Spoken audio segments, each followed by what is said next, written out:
Welcome back to the Bourbon and BS podcast, everyone. This is episode 180, and we are joined on screen already by Melanie and Anthony Cantelmo. Hey, guys. Radiant gent, how are you? Doing all right. It's a nice evening out here in Pennsylvania. How are you guys doing? We are doing well here in Columbus, Ohio. It is still a little bit warm, which is fine, but it's supposed to heat up here this week too. So, yeah, I saw that. Well, before we get into formal introductions here beyond that, I do want to thank our sponsors, Tinder Box at Easton in Columbus, Ohio. They have supplied tonight, at least for the two of us, and I know you guys grabbed some as well, the CAO Columbia. And we are smoking, and I already forget the Vitola. It's the Torpedo. Let's see here. Anyone got that? Cool. Cool. Yeah, Magdalena. Yeah, Magdalena. So, yeah, Tinder Box East in Columbus, Ohio. Check that out. CAO Columbia will be 15% off now until next podcast while supplies last. And I also want to thank Altadis USA. They have supplied, by way of Josh Bentley and the fine people at Altadis USA, the Herman's batch from H. Upman. So we got the Toro for the second cigar of the night. So thank you for the continued support with Altadis. And also BS Cigar Company. The BS Gold should be arriving hopefully by the end of next week at the Tinder Box at Easton. And so I know there's a lot of people that are eagerly awaiting those. So check back and check the social media. Definitely we'll have an announcement hopefully by next week's episode. So thank you, BS Cigar Company, for the gold and silver and the support. And also you guys, patreon.com/Bourbon and BS podcast. You guys are amazing. We do have a raffle prize in between part 1 and part 2 tonight. So if you are on the Patreon page prior to that drawing, we will have a drawing for a Romeo y Julieta hat that we can get out to you guys. So, yeah, appreciate that. Share it, like it, review it, all that stuff on iTunes, Spotify. And also, if you're listening right now live on Facebook Live or YouTube Live, please share it if you are enjoying it. If you don't enjoy it, just turn it off. It's fine. It's fine. After you share it and like it, of course. But, yeah, we are going to be drinking the Angel's Envy tonight. Nate brought us a bottle here in the garage. You guys also have some. Is that my understanding? Yep. We did. Bingo. In the pre-show we talked about it, but I made old fashions with it, so that's fair. The wife likes it a little bit sweeter, and she's not a straight bourbon drinker. I like old fashions. Mixed it up a bit. That's fair. It's whiskey. It's your whiskey. Yeah. Do what you like with it. So you guys, we can get into a little bit more in part 2, but you guys are with Cigars International in different capacities. So just a brief, I guess, introduction, if you guys will, for the audience on kind of where you guys or how you guys landed at Cigars International in Pennsylvania. Well, that would be a long story, just in like the whole career aspect. But basically, I've been in the industry for a long time, and then Mel joined me along my journey right around 2014 when we started our own brokerage. Before that, I was a rep, and then before that, I worked in retail side of the industry. So I've worked in a lot of different sectors, but really, CI came knocking at my door, I guess was the end of 2019. And they had a new project that they were spinning up that they were looking for a head of. So it was about a year off. So they wanted to bring me out for it. So the last year I spent at CI as their director of digital marketing. So basically any of the social media channels, affiliate networks, podcasts, essentially really even SEO, really any digital touch point from a marketing perspective. I was running the show with a great team. And then in January this year, I took over the head of a new unit. And I can't say too much about it yet because we're putting it up from the ground up. It's got a very interesting premise, which maybe I'll talk a little bit more about later on. But yeah, so I've been really neck deep in that this year trying to get it launched. So there's a lot going on there. And then Mel, I'll let her explain how she got her hands into the CI pie as well. Absolutely. So I basically, Anthony had moved out to Pennsylvania early because I was kind of hoping that it could be something he worked partially from home and we could stay in Arizona where we're from. But it wasn't a possibility. So, but previously besides doing cigars and having the shop and stuff, I've always done social services, child welfare. And so I stayed back because I had a lot of cases and the kids were in school. So I stayed and worked, my cases in child welfare. But then COVID had hit, and with the news, I never watched the news because I was so busy with work and stuff. But Anthony was living in an apartment by himself as a bachelor in a sense, and just watching the news when he was back home. And the way the news made COVID seem was that like the world was going to come to an end. So he's like, you guys need to move out here sooner. So the kids and we drove out and moved sooner than we had expected. And I left my job earlier. The past year here in Pennsylvania, it was just like torture for me not being able to have anything outside of my home, and pretty much everything was locked down. And so I told Anthony, I'm like, I'm just so bored. I don't know what I'm going to do. It's miserable here. And he's like, why don't you just work at the shop just to have something to do? So I work very part-time at the shop just as just kind of just to have something to do basically. Yeah. And it's been kind of fun. So that's how I started over at the shop. What is very part-time? I got to know. As in, I would ideally like to work 10 hours probably. 10, 15. I was going to say Yeah. pushing 15 to 20 though. Yeah, but we're short staff as everywhere is. So Right. I'm closer. And honestly, it's so much fun there. It's just in Arizona, we had family to help us, transport the kids and all that. So since Anthony's working full time, I'm kind of like the person that takes the kids everywhere. So, I still need to be at home to take care of all that until my kids are all old enough to drive, I guess. What are the ages of the children? So our youngest is 8 and our oldest is 16. So we have an 8, a 10, 11, and a 16. So she's not driving yet, but she will be soon. Very close. So yeah. Is she babysitting yet? Is the question. Oh yeah, she helps. It's not the same with your siblings. Like she'll babysit other people's kids, but you know how it is with your Not siblings. your kids. Yeah, Yeah, when it's your siblings, you're on the phone kind of kicking back the whole time. well, yeah, and they're annoying. The kids are, when you're siblings. But yeah, so Anthony was out of town and she babysat a ton for me while I had to work. And it is nice because paying a babysitter all my money is not so fun. That's true. Well, yeah, it would make the whole part-time work almost Pointless. Yeah. Exactly. Except to get you out of the house, of course. Oh yeah. I mean, honestly, when you don't know anyone, you move to a new place, just getting a part-time job is a good way to create a social life. And I'm pretty social. So I was losing my mind for a little bit. I can only imagine. Well, thank you. And we'll get into, like I said, a little bit of that, little bit of the story when we go into the topic tonight in part 2. But while we are on part 1 here, and I'm going to continue to share this while you guys talk a little bit about this, but let's talk about Angel's Envy first. Yeah. So Nate, go ahead with that. We just visited there not too long ago, actually. Yeah. Back in early June, Steve and myself, along with Elena from Bourbon and Blondes, were down in Louisville, and Angel's Envy was one of the distillery tours that we went on. I've been on that tour before, and because of a lot of construction that they have going on down there, the tour now is a little bit different. They still have the tastings and stuff, but instead of actually getting to walk through the distillery, filling up your own barrel as a group, we basically were sitting at tables and we watched a video For 3 minutes only. for 3 minutes on the tour. That when I took the tour, it was an hour-long tour. Same thing. Yeah.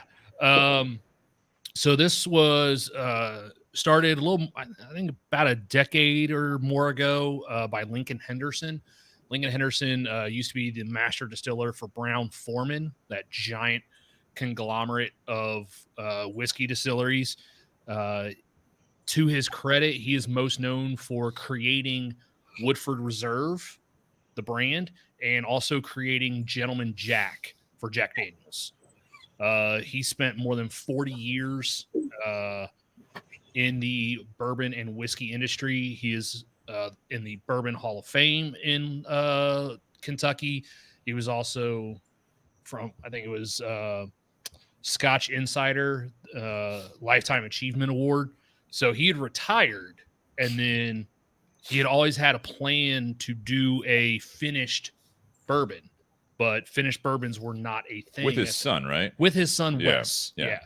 But no one did finished bourbons. So while he was in his retirement, he's like, I want to start something new and I want to do it my way. And so that's what they did. So it is a 4 to 6 year whiskey. They do small batches, and by small batches, 8 to 12 barrels per batch. The mash bill is 72% corn, 18% rye, 10% malted barley. So it's got a pretty high corn content. And then it is bottled at 86.6 proof. So 43.3% alcohol. Did you get all that? No, it's great. I think it's easily become one of my favorite ones. I'd say I think one of the interesting things about Angel's Envy 2, you guys probably have seen it too. I think it's become a very popular one in the cigar industry, right? A lot of the cigar bars carry it out there. It's a great compliment, I think, to cigars. So I agree. It's a really awesome spirit, one that we love for sure. Yeah, and so I mentioned briefly that it's a finished whiskey. So after they age it in the new oak barrels, they then finish it in port wine barrels. And at the time they did it, they were the first ones doing a finished bourbon, because typically finishing whiskey is a Scotch thing. No one does it in the bourbon industry at that time. So there was a lot of controversy. A lot of people, a lot of bourbon purists were like, no, that's not bourbon because you're finishing it. Well, no, by the rules of bourbon, it is still bourbon. It goes through the same process that every other bourbon whiskey has to. They just happen to finish it in a port wine barrel, which gives it a very unique taste and flavor profile. And I think that's what really makes a difference in it. And then since then, we've seen tons of finished products from everybody now. Now it's the thing to do even in the bourbon industry, but they were the first ones to do it. That's cool. Yeah, I think I fell in love with finished products, to your point, with Scotch, right? The Glenmorangie lines were some of the lines that I like the most. I think, once again, from a cigar bar, having managed one of those, it was one of our most popular lines too. Obviously, Angel's Envy came in after a lot of the Glenmorangie stuff was on the market and was, to your point, a unique thing. But the finishing really does add a lot of character. And I think that's one of the things that I love about Angel's Envy is there's a really nice sweetness there that I get out of it. That is a big thing that I like in my bourbon. And it has it in that, in spades, in my opinion. Yeah, I remember the first time I had Angel's Envy, I was not as big of a fan, and it has grown on me actually, because I like you, Anthony, the scotches and such that were doing those finishings already. I enjoyed it, but for some reason I didn't like the way this hit the first time I had it. And I remember that because there was all the rage, especially in Ohio, where we're a state-run, liquor agency. So it's like the allocations are very much pretty strict, and the pricing is extremely strict. It's one price for everything. And the fact that you couldn't find this bottle when it was so popular, I was just like, that's fine. I don't even want this bottle. I don't know what all the rage is. And then now it's showing up a little bit more regularly, but still not a whole lot. And I've enjoyed it. And going down there too, I'll recommend anyone going down to Kentucky to do some of the bourbon trail and stuff like that. Louisville, I feel like has kind of glanced over more than others, just because you have some of the big boys. You have Angel's Envy, you have Old Forester and Evan Williams and a couple others Rabbit Hole, but it doesn't have any, like, that Buffalo Trace isn't there, you know what I mean? Like Willet's not there and Heaven Hill's not there. So it's not, I don't think, as sought after for a lot of the people that want to like go out in the country and look at the rick houses and stuff like that. So I know I really started enjoying this more. And then since being down there, even though, I could have watched the 3-minute video on a YouTube, you know what I mean, on my iPhone. Because that's about, the production value was okay, but it's like when we went to Old Forester the next morning, like they had a 3-minute video that started the 45-minute tour. Right. A little bit like caliber wise, it was like, yeah, I don't know. It's this point. I'm a little bitter. Yeah. See, for me, when I started getting into bourbons, this was the bourbon that made me really get into it. This is one of the first bourbons that I had that I really enjoyed and made me want to drink more different bourbons. And at the time, this was like a $43 bottle in the state of Ohio. Now it's $49.99. Wow. But yeah, it is one of those that it seems like when it shows up on a truck, like this is one that people are going after when it comes off the truck. Yeah, it seems, especially with obviously, the pandemic last year, certain key bourbons were very much like hunted down off the truck, right? Out in Pennsylvania, I could find Angel's Envy fairly routinely. It wasn't so problematic there. But Buffalo Trace became, very scarce. Same thing here. Yeah. I haven't seen a bottle of Eagle Rare on a shelf in easily a year. I was gonna say a year, but I don't know. I mean, yeah, it's tough to find, and the secondary market kills it too. So, were your guys' liquor stores? You were already out there during COVID, like last year, right? 2020. The liquor stores were closed down. I don't know. I don't think so. I don't recall a time where they ever fully closed down. Right? Just in like Philly, or it might have been down in Philly. Up here, the stores all adjusted hours, right? Like almost everything in town adjusted hours. I didn't get that though. Like, why did you have to adjust your hours? They're just kind of doing a self-imposed curfew across everything. Because we made it all up. Not COVID, just the way to handle it. Like, it was just like, hey, we'll just adjust hours because that'll infect less people. Yeah. I know. Well, I thought, why not have more hours so you didn't have to wait in line, but whatever. You're talking about everywhere, just at liquor stores? Well, just everywhere. It was everywhere in the town. I mean, liquor stores were part of it, but grocery store. I was just jealous because I was sitting at home looking at Facebook, all my friends in Arizona still having a good time, and I was standing in line at Walmart. You know how it is. I was there. Yeah, no, it was terrible. Yeah, I didn't understand the logic on that. I was like, why don't you just make it stay open 24 hours and then everybody gets the time to go instead of standing in line squished together? But whatever. See, in Ohio, liquor stores were deemed an essential business. Yeah.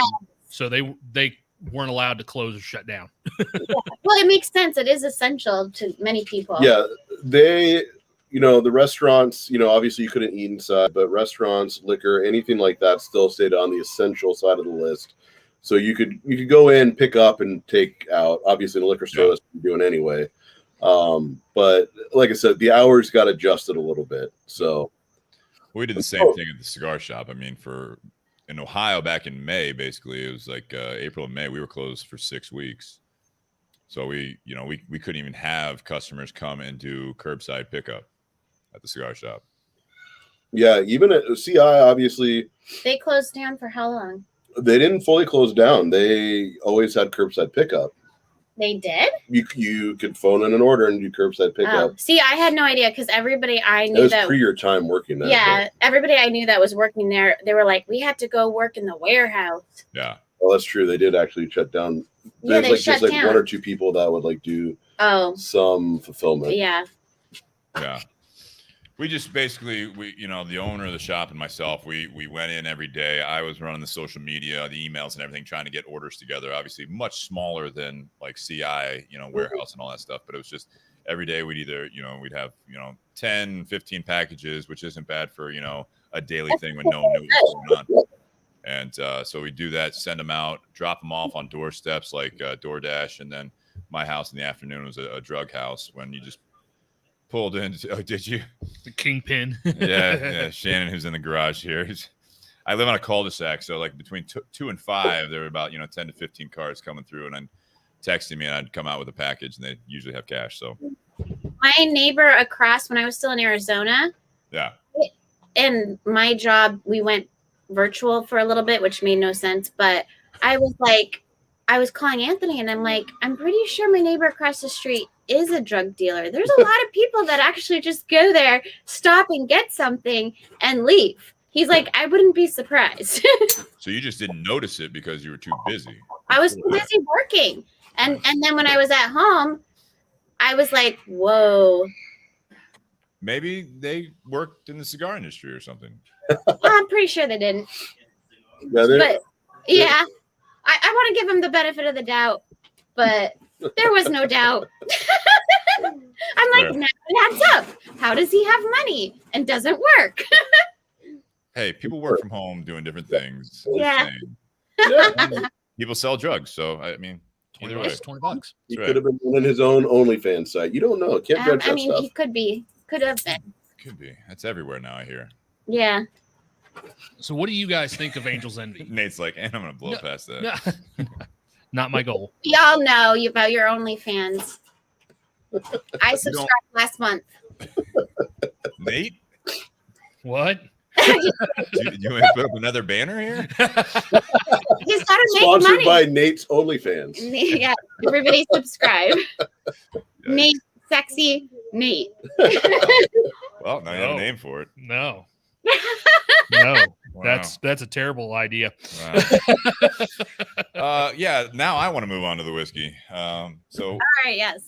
So what do you guys think of Angel's Envy? Because Anthony, when you and I talked about trying to set this up a couple weeks ago, this is one of the bottles that you had on hand, and I had a couple bottles of it as well. So what do you think about Angel's Envy? So, like I said, for me, I like to find, whether it be, and craft beer gets a little bit more difficult, but like with bourbons and scotches, I think they're that natural companion to cigars. So I like to find stuff that kind of goes with the palate that I have, right? And for me, like I like cigars and I like my bourbons kind of the same way. Like I like cigars that have a nice natural sweetness to them, medium bodied, might have some spice characteristic. So a lot of the bourbons I go after, I like, the ones that really appeal to me are the ones that are a little more sweet on the finish. They might have some of that spice characteristic too, but they're very balanced, very smooth. And so Angel's Envy to me kind of represents a lot of those factors. It's just a very good complementary one. Doesn't overpower the palate. It's great for working with a lot of different types of cigars, in my opinion. And it's got that sweet finish that, like I said, that I like. There's just the nice natural sweetness there that really appeals to me. And then is this your first time actually trying Angel's Envy with me before? Unless you've given it to me and I didn't know. I don't know if I've done it with you. I mean, some of the guys, that's how I got onto the old fashions, because some of the guys at the shop, one of the guys at the shop, he makes old fashions. So I don't know if he's given me the Angel's Envy. I feel like he's told me all about it. And I guess, when you're a new cigar, like I'm not a new cigar smoker, but when you're first getting into cigars and it's like really overwhelming and everything's overwhelming. So when people talk to me about bourbon, I'm like trying to take it all in. So that I don't know if I've tried it, but I think this is actually really good for somebody who doesn't drink bourbon. I feel like this is a journey I should get into. So you don't drink bourbon really at all, Melanie? I don't drink a lot of alcohol. She doesn't drink, like I said, she doesn't drink a lot of bourbon straight. She's gotten better in the last year. But I'd say before only that, because the guys at the shop, they always have like some sort of bourbon or whiskey or something like that. And I'm like, here, Melanie, have a little drink. And Anthony was like, why do you drink with them and not me? And I was like, they just like pour it and basically tell me here. And I feel bad saying no. Two things. Peer pressure, what you're talking about there. That's classic peer pressure, first of all. Which Thanks is for fine. calling I mean, that's fine. I also like the fact that Anthony, when he was describing the fact that you were starting to drink a little bit more bourbon, he described it as being better about it. I do like that part too. That she's been better about drinking bourbon because she's drinking more of it. I just have appreciation for that. Yeah, Mel is usually much more the wine person, right? And oddly enough, like I drink wine, especially, I'm not. I made you drink down. wine another you night, make me and you try liked it more. Yeah, but it's not my go-to, right? Like I said, to be honest, normally I have like these sweet, fruity wines that he's not going to want to have. But I had like a red wine the other night, and he was like, "Oh, that's good." Yeah. I think he likes more dry. Yep. I like bourbons and bourbon and whiskey. He's always getting old fashioned or a Manhattan wherever we go. Yeah, or even neat. I started probably more on the Scotch side.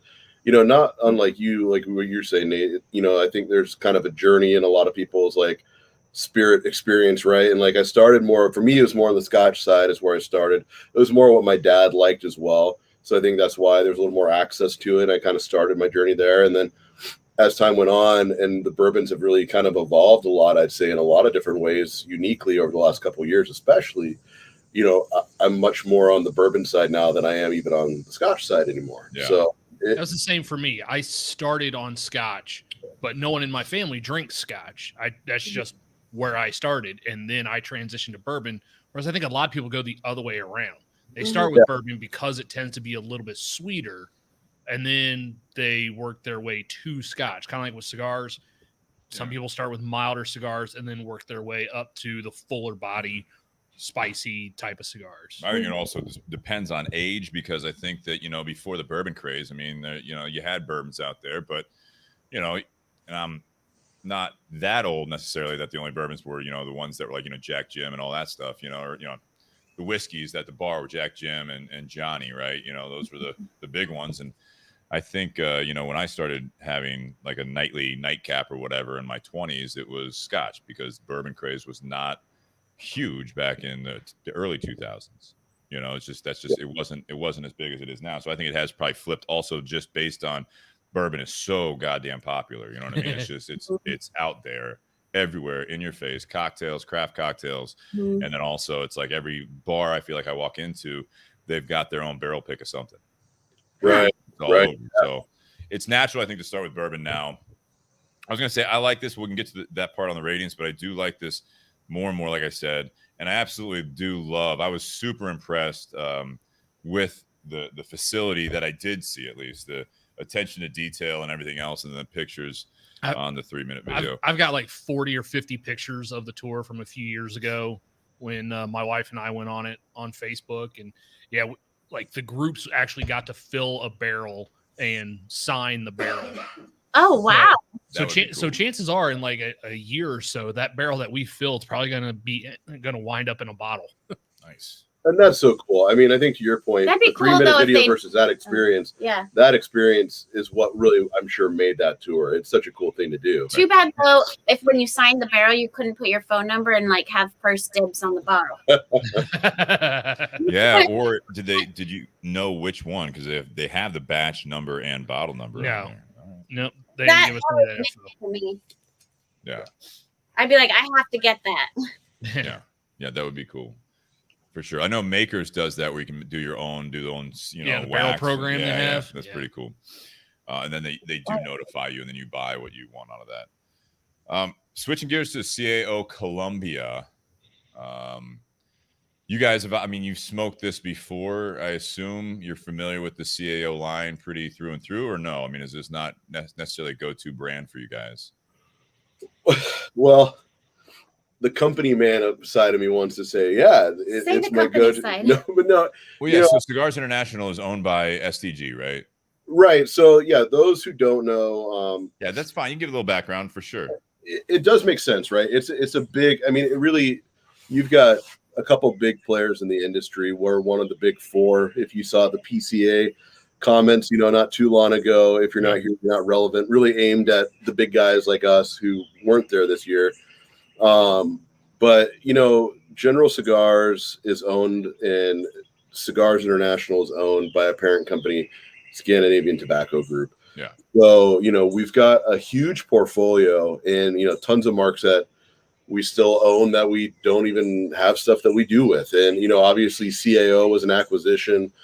If I'm remembering correctly, that acquisition took place around 2012, 2011, right in that time frame. I was going to say 12, but yeah, it's right in that line. Yeah.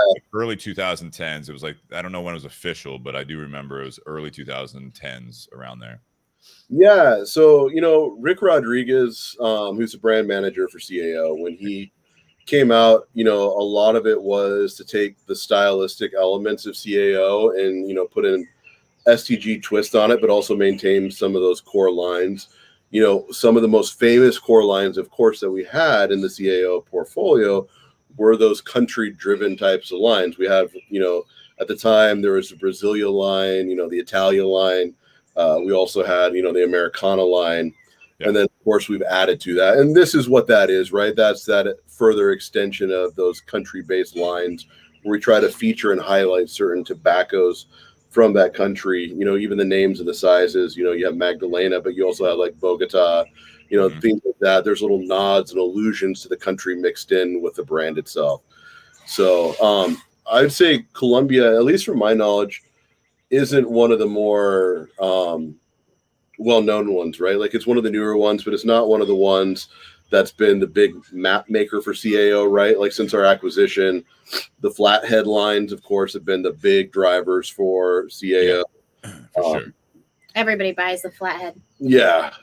Some of the Amazonia basin type stuff as well. Those have become really popular.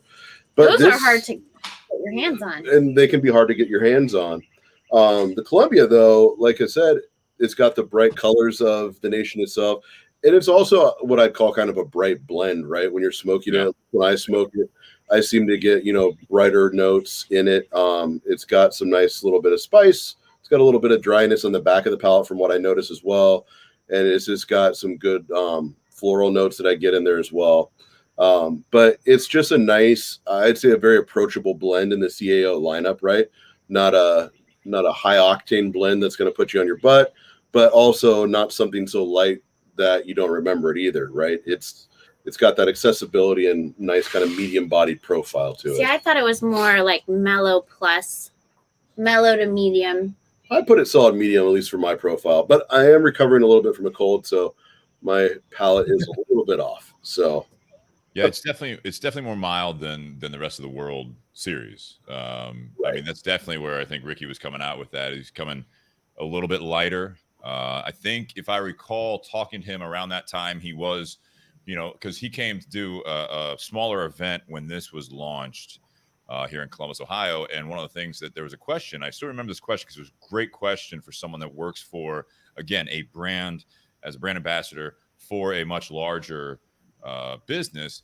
And it's like they asked something along the lines of, did you want to do a milder cigar, or were you like kind of tasked to do that? Like, how do you come up with what blend to do which year? And if I recall correctly, he kind of said it goes both ways. Sometimes they say, go work on some stuff and, blend, go down there, do this. Other times they say, hey, this is what we're thinking. We wanted to bring this type of a cigar to the CAO line. And one of the things I didn't remember was when I was kind of looking back at some of the info that's available on there, Half Wheel does have on there that back in 2008, there was a series that was for Serious Cigars in Houston that was all Colombian tobacco.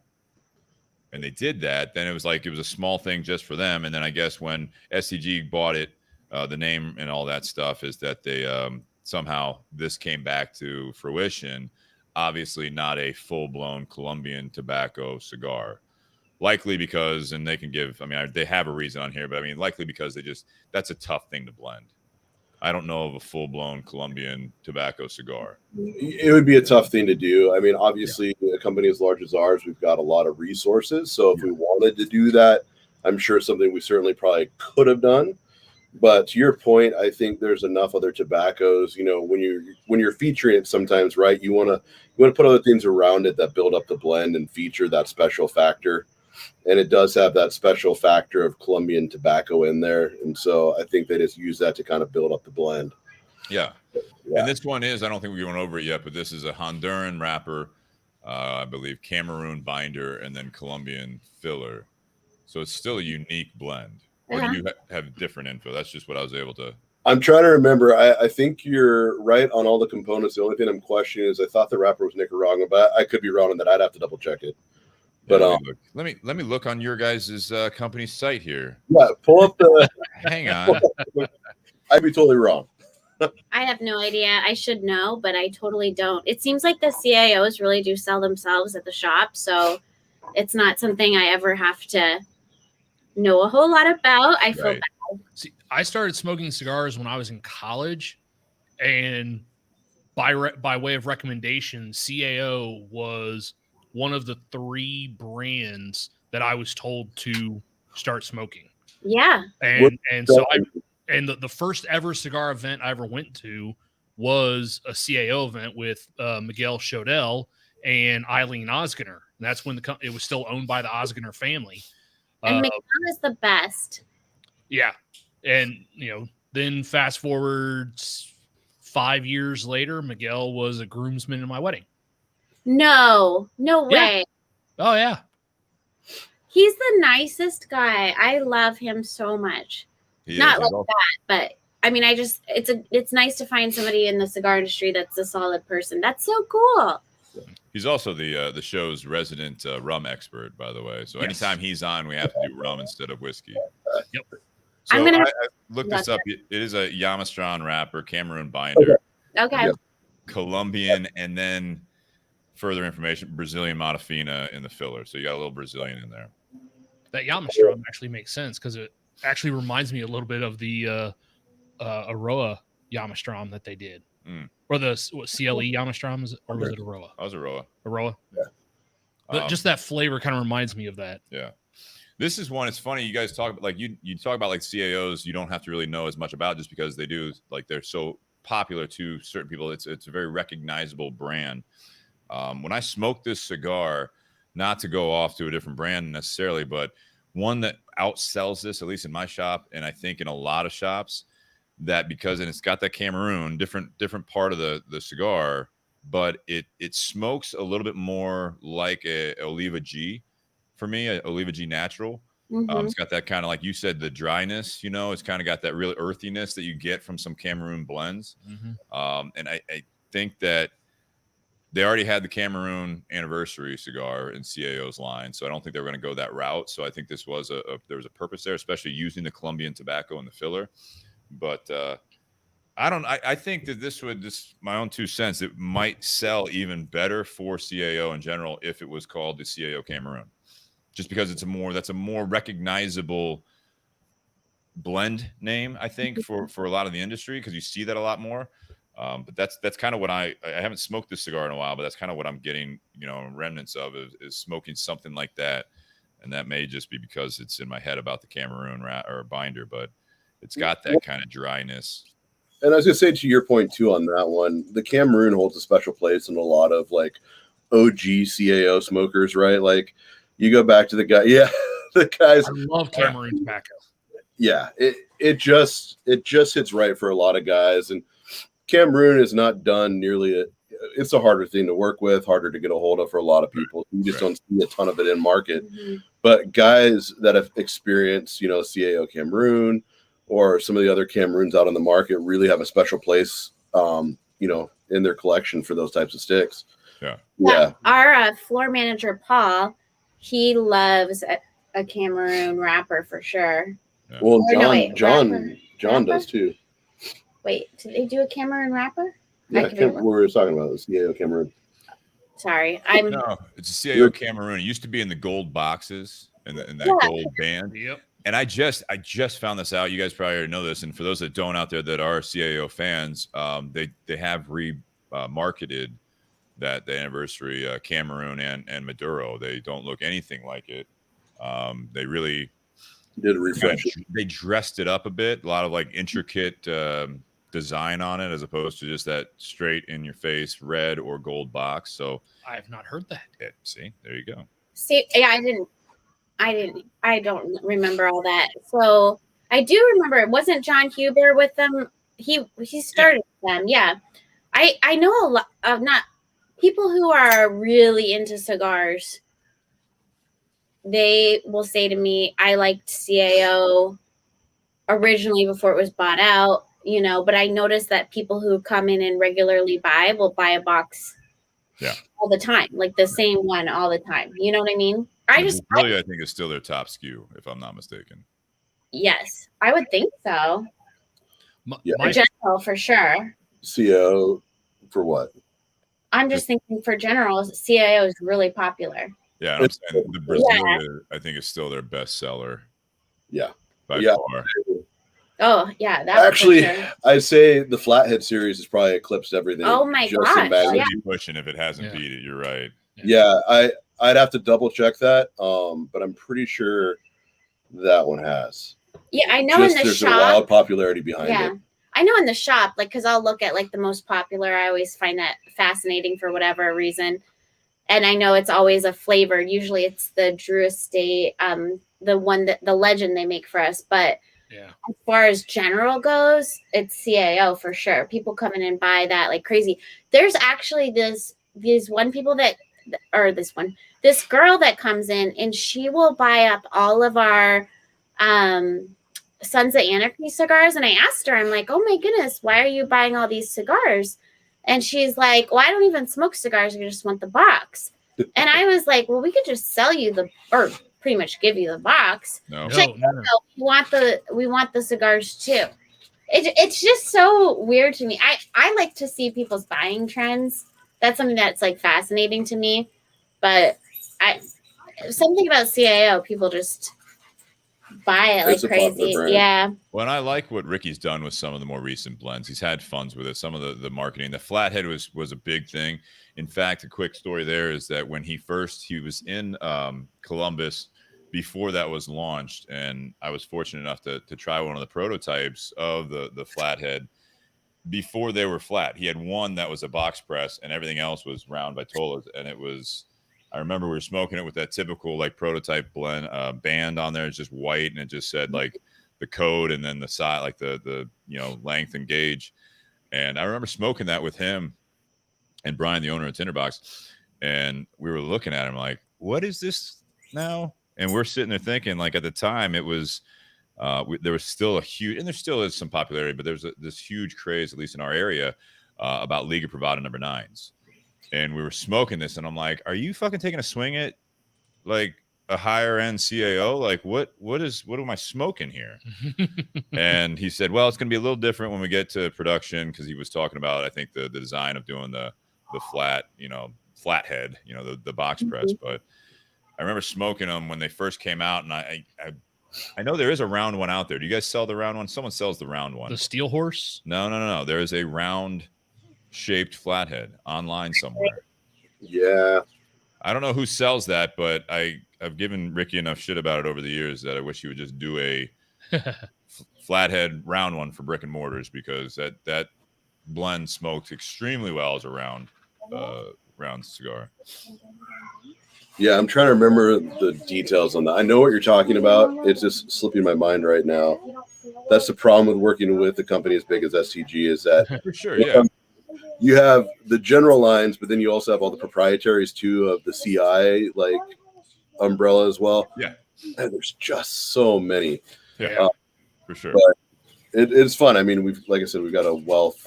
When you go into the warehouse, especially up here, so we've got our main shipping element up in Bethlehem, and it's like Raiders of the Lost Ark. That end scene of like the Ark of the Covenant is.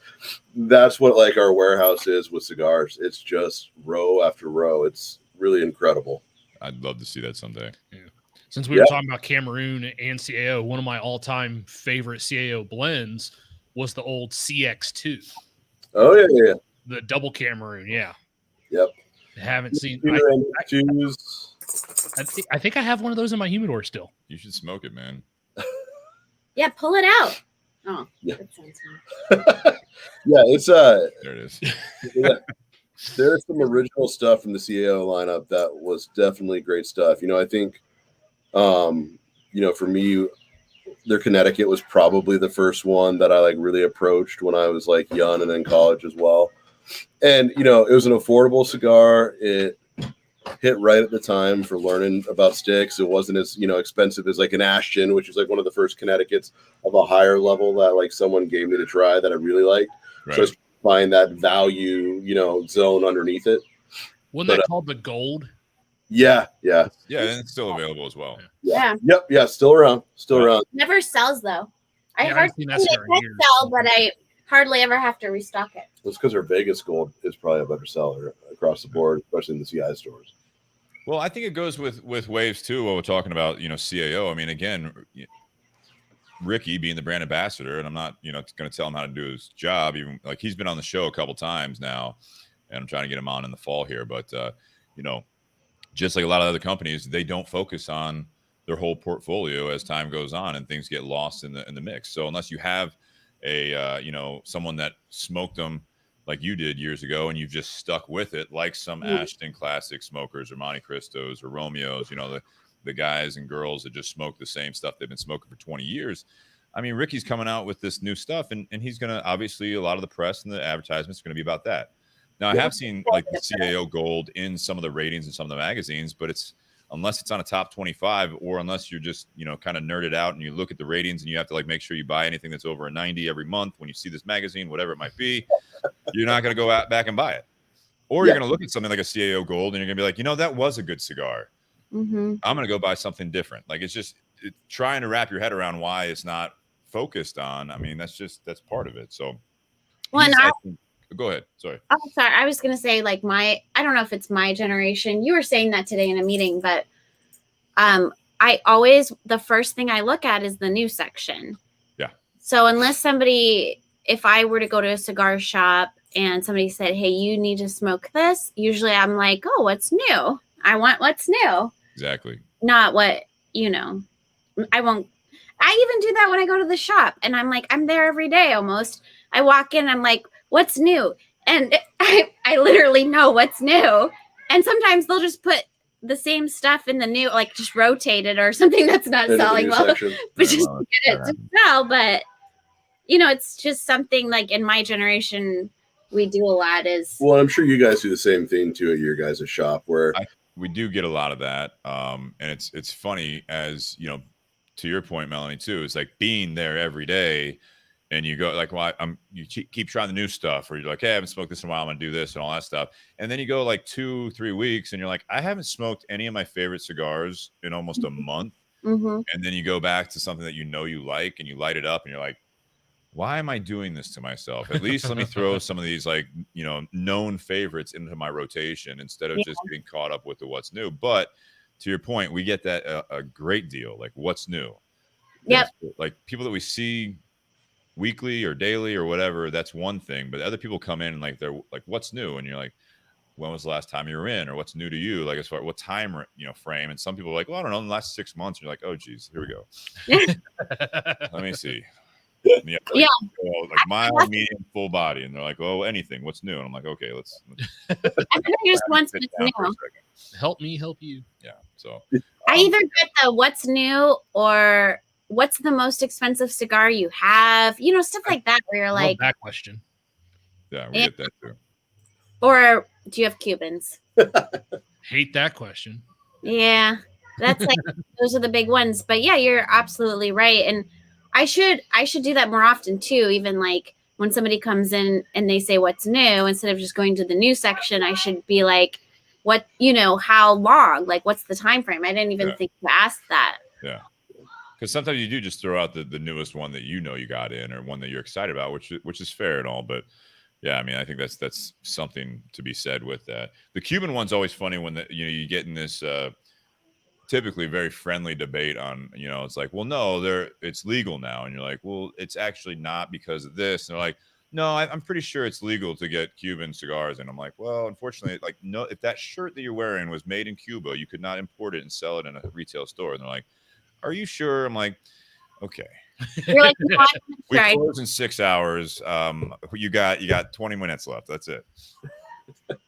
It's so funny because I'll get that, like, people will come in a lot, like, and show us their phone to show us stuff that's off the website. And I'm used to that. But the latest thing I've been getting is somebody being like, will hold the phone in my face and will say, hey, do you have this cigar? Yeah. And we're getting a lot of Cubans. And I'm like, oh, no, we don't have that. It's Cuban. And they look at me like, well, like, why wouldn't you? Right. And I really don't. So at my old shop that me and Anthony had, you would have time to be like, well, you know, this XYZ. At the shop now, you're like, I've got 20 other people, customers coming in and out all the time. I don't really have time to say, like, the whole story, but I'm like, no, it's illegal. And then they want to argue with you. Yeah. You know, and I'm like, no, I'm sorry, we don't have it. And they're like, okay, I'll go to New York in the back room. I can get my, I'm like, okay, whatever. I don't even care. But it's just so bizarre. I'm like, they're like, do you have this? Yeah. Yeah. The personal bubbles did not go away, you know, with COVID. I mean, that kind of bubble I wouldn't mind. I don't know if you guys get that a lot, but I literally get that I never had that really at Ford on Fifth. It was such a small shop we had. It was so small, but at CI for sure, people will literally walk in with their phone, be like, "I need this cigar." Yeah, and I'm just like, We do get it. So where we're located at Tinder Box at Easton, one of the sponsors, we do get a lot of traffic from out of state and out of country, just because 3 doors down is a typically fully booked Hilton. So we get a lot of that. We're in a high end retail area, so we get a lot of that foot traffic because they're coming into like the shops and the restaurants, and they pass by the store. Great location for that. yeah. We don't get the New York comment as much as we do the Florida. I'm from Florida, and we're down there. You can get Cubans left and right, and I'm just like, you depends what mood I'm in, I guess, or how the day's gone. But yes, you might be able to get some Cuban tobacco, maybe. But do you? If it's not from the Casa del Habano, let me explain to you how communism works in Cuba and where the actual tobacco, the route of 90% of the tobacco, as told to me by Hirochi Robina and Hector Luis. Like, I mean, how much time do you have? Because your cousin's friend at a shop down in Florida that says he has Cubans that he got, they absolutely may be. You just shouldn't pay that much for them, because he might have got them by way of that from out of country. But if they came across, 90 miles, I'm telling you, it might be Cuban tobacco, but it's not the one that the band says. Yeah. I just know that. Yeah. Because I've learned that even in some of the Nicaraguan factories and Dominican factories and Honduran factories, that bands also come up missing. That's how all that works. It's not always even like counterfeit bands. Do you know this? Yeah. That literally, it's just like they put a band on and then they put one in their pocket. They put a band on, they put one on. Like, it's like this thing, and then they just put the bands on other cigars. So it could be Cuban tobacco. I'm gonna start doing that. I'm just kidding. You are being recorded, just so you know. I'm just kidding. I won't. I'm not. Video. I'm not even that motivated to do that, but Yeah. it makes sense. Why aren't you a criminal? I'm lazy. I always thank you. That's exactly why I'm not a criminal. Just kidding. Just sounds like a lot of work. Wait, he's like, that's probably right about Melanie. I'm like, great idea. Too much work.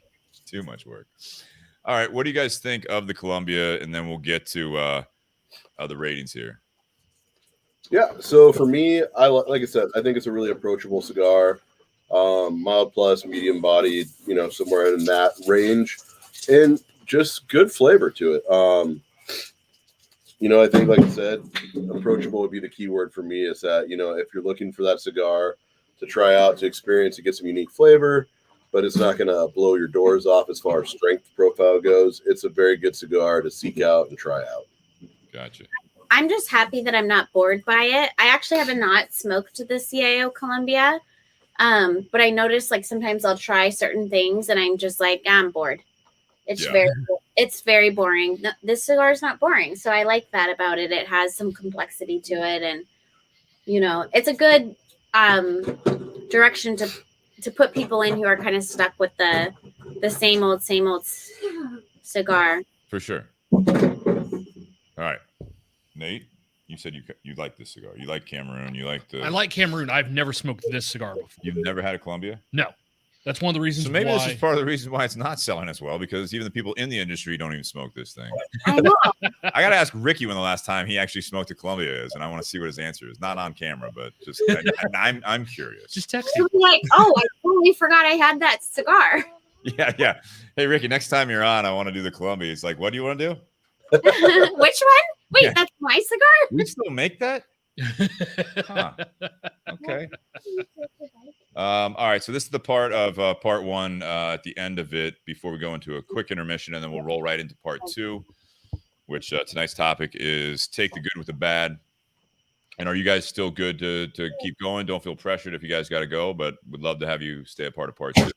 Yeah, Yes. I think we got a little more time. Yeah. We might have, in the intermission, we'll try to get the kids a little more. Yeah. Kids down. settled.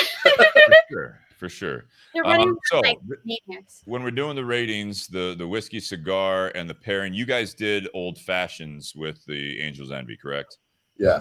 Okay, that's fine. Are we messing you up on that? What's that? I said, are we messing you up on that? Not at all. Not at all. There are no real rules on this show at all, which is why it's so easy to do every week. But This is something that you can do the old fashioned. Anthony, if you want to throw in, since you've had Angel's Envy before, if you want to kind of throw that in there as well, possibly of, what you think it might be. We do a rating out of 10, 10 being the best on the whiskey, and then another one on the cigar, and another one on the pairing. So you guys can, that's fine if you guys want to do the rating on how you did an old fashioned with Angel's Envy as the cocktail, and then the cigar, and then the pairing with the cocktail and the cigar. That's fine too. And it's all on a 10 scale, right? All on a 10 scale. There's sometimes people take it out to like the thousands and everything else. It's whatever. Again, Can I go tap and turn it up to 11? That you can do it if you're really a fan. You can, whatever you want. Well, I'll let you start first. Oh my gosh, I'm not a connoisseur at all. So I actually really enjoyed Anthony's. Like, what did you make me, the old fashioned? Yeah. I'm not good enough to say that a good bourbon thing, but I actually really like this. So I would say for me a 7, because I'm pretty hard on my scoring. And then for this, I think pairings are everything. So this really brought out a nice flavor. It paired beautifully. For the cigar, I'd say like a 6 for me, which seems like it's bad, but that's actually good for me because I give a lot of cigars like a 2. Wow. Okay. I got competition. No, you don't. Don't. I'm just trying to like show where I rate things. All right, and then the pairing. So you have a 7 on the drink. You have a 6 on the cigar, right? Oh, the pairing makes or breaks a cigar. I would say for sure the pairing's 8 because it helps really bring the cigar out. So that's interesting because in your ratings, basically the cigar and the cocktail by themselves are good, not great, and they're better together. Oh, 100%. That's good. I think I would not smoke this cigar otherwise unless it was paired properly, and I'm not good at pairings. I need to rely on somebody to help me pair something, and then I'll be like, whoa, I'm completely shocked. Both taste better together. That's fair. But that is the interesting part about it. Sometimes they bring more out of the other. Anthony, how about you? How about the ratings here? So obviously, having had Angel's Envy, neat, and obviously in this format, and actually, I know it's sacrilege for pure bourbon guys to do the mixing part. So, but I would say if you're inclined to do a mix, it actually is a good mixing one for old fashions. It's not bad. So I'd give that a solid 8 on the mixing element. But honestly, Nate and I, even before we did the show, it's definitely one of my favorite in the rotation. So I'm giving it a 9. It's a solid bourbon for me. It really checks all the boxes of what I like in a bourbon once again. Yeah. The cigar, I'd say, like I said, super approachable. It's not something. So I'll say this: there are some dry factors, like we talked about in it a little bit, and I don't love those effects a lot of times. And that's a personal thing right there, right? So right. For me, that kind of throws it down a bit. So I'm going to give it like a 5 or 6 on the cigar itself. And I think that also bumps down the pairing for me too when I talk about it, right? Because like if I were really pairing this, and I did a quick look at the notes of the cigar, and I had higher probably hopes than what I feel like it's executing at for my palate at least. Yeah. I think it's like a 6 because I think there's some complementary elements that I like there, but there's some things with the dryness of the cigar, and even with, like I said, there is that earthy quality to it that hits on the palate that I think throws off a little bit of that sweetness that I like in my bourbon. Yeah. So I would, put it down a little bit on the pairing for myself personally, but that's just where I line up on it. So you'd rather, since you like the Angel's Envy, you would rather. Sorry. No, don't. It's fine. Bless you. Thank you. You'd rather smoke something different with the bourbon. Yeah. I think with this type of bourbon, an easy go-to for me is I like Habanos a lot. I think Habanos have that good mixture element there. Right. Obviously, it all depends on what the rest of the blend is, but a nice Habano with this, I think, would really pair nicely. You get a lot of CAO that you would smoke with Angel's Envy if you had to pick from their catalog. I'd go to the Cameroon on that one. Yeah. Right.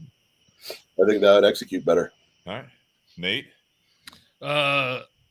as I said, you don't have competition. Melanie, he has a nickname. I originally, I think, said it, but back in episode 129. No, it wasn't.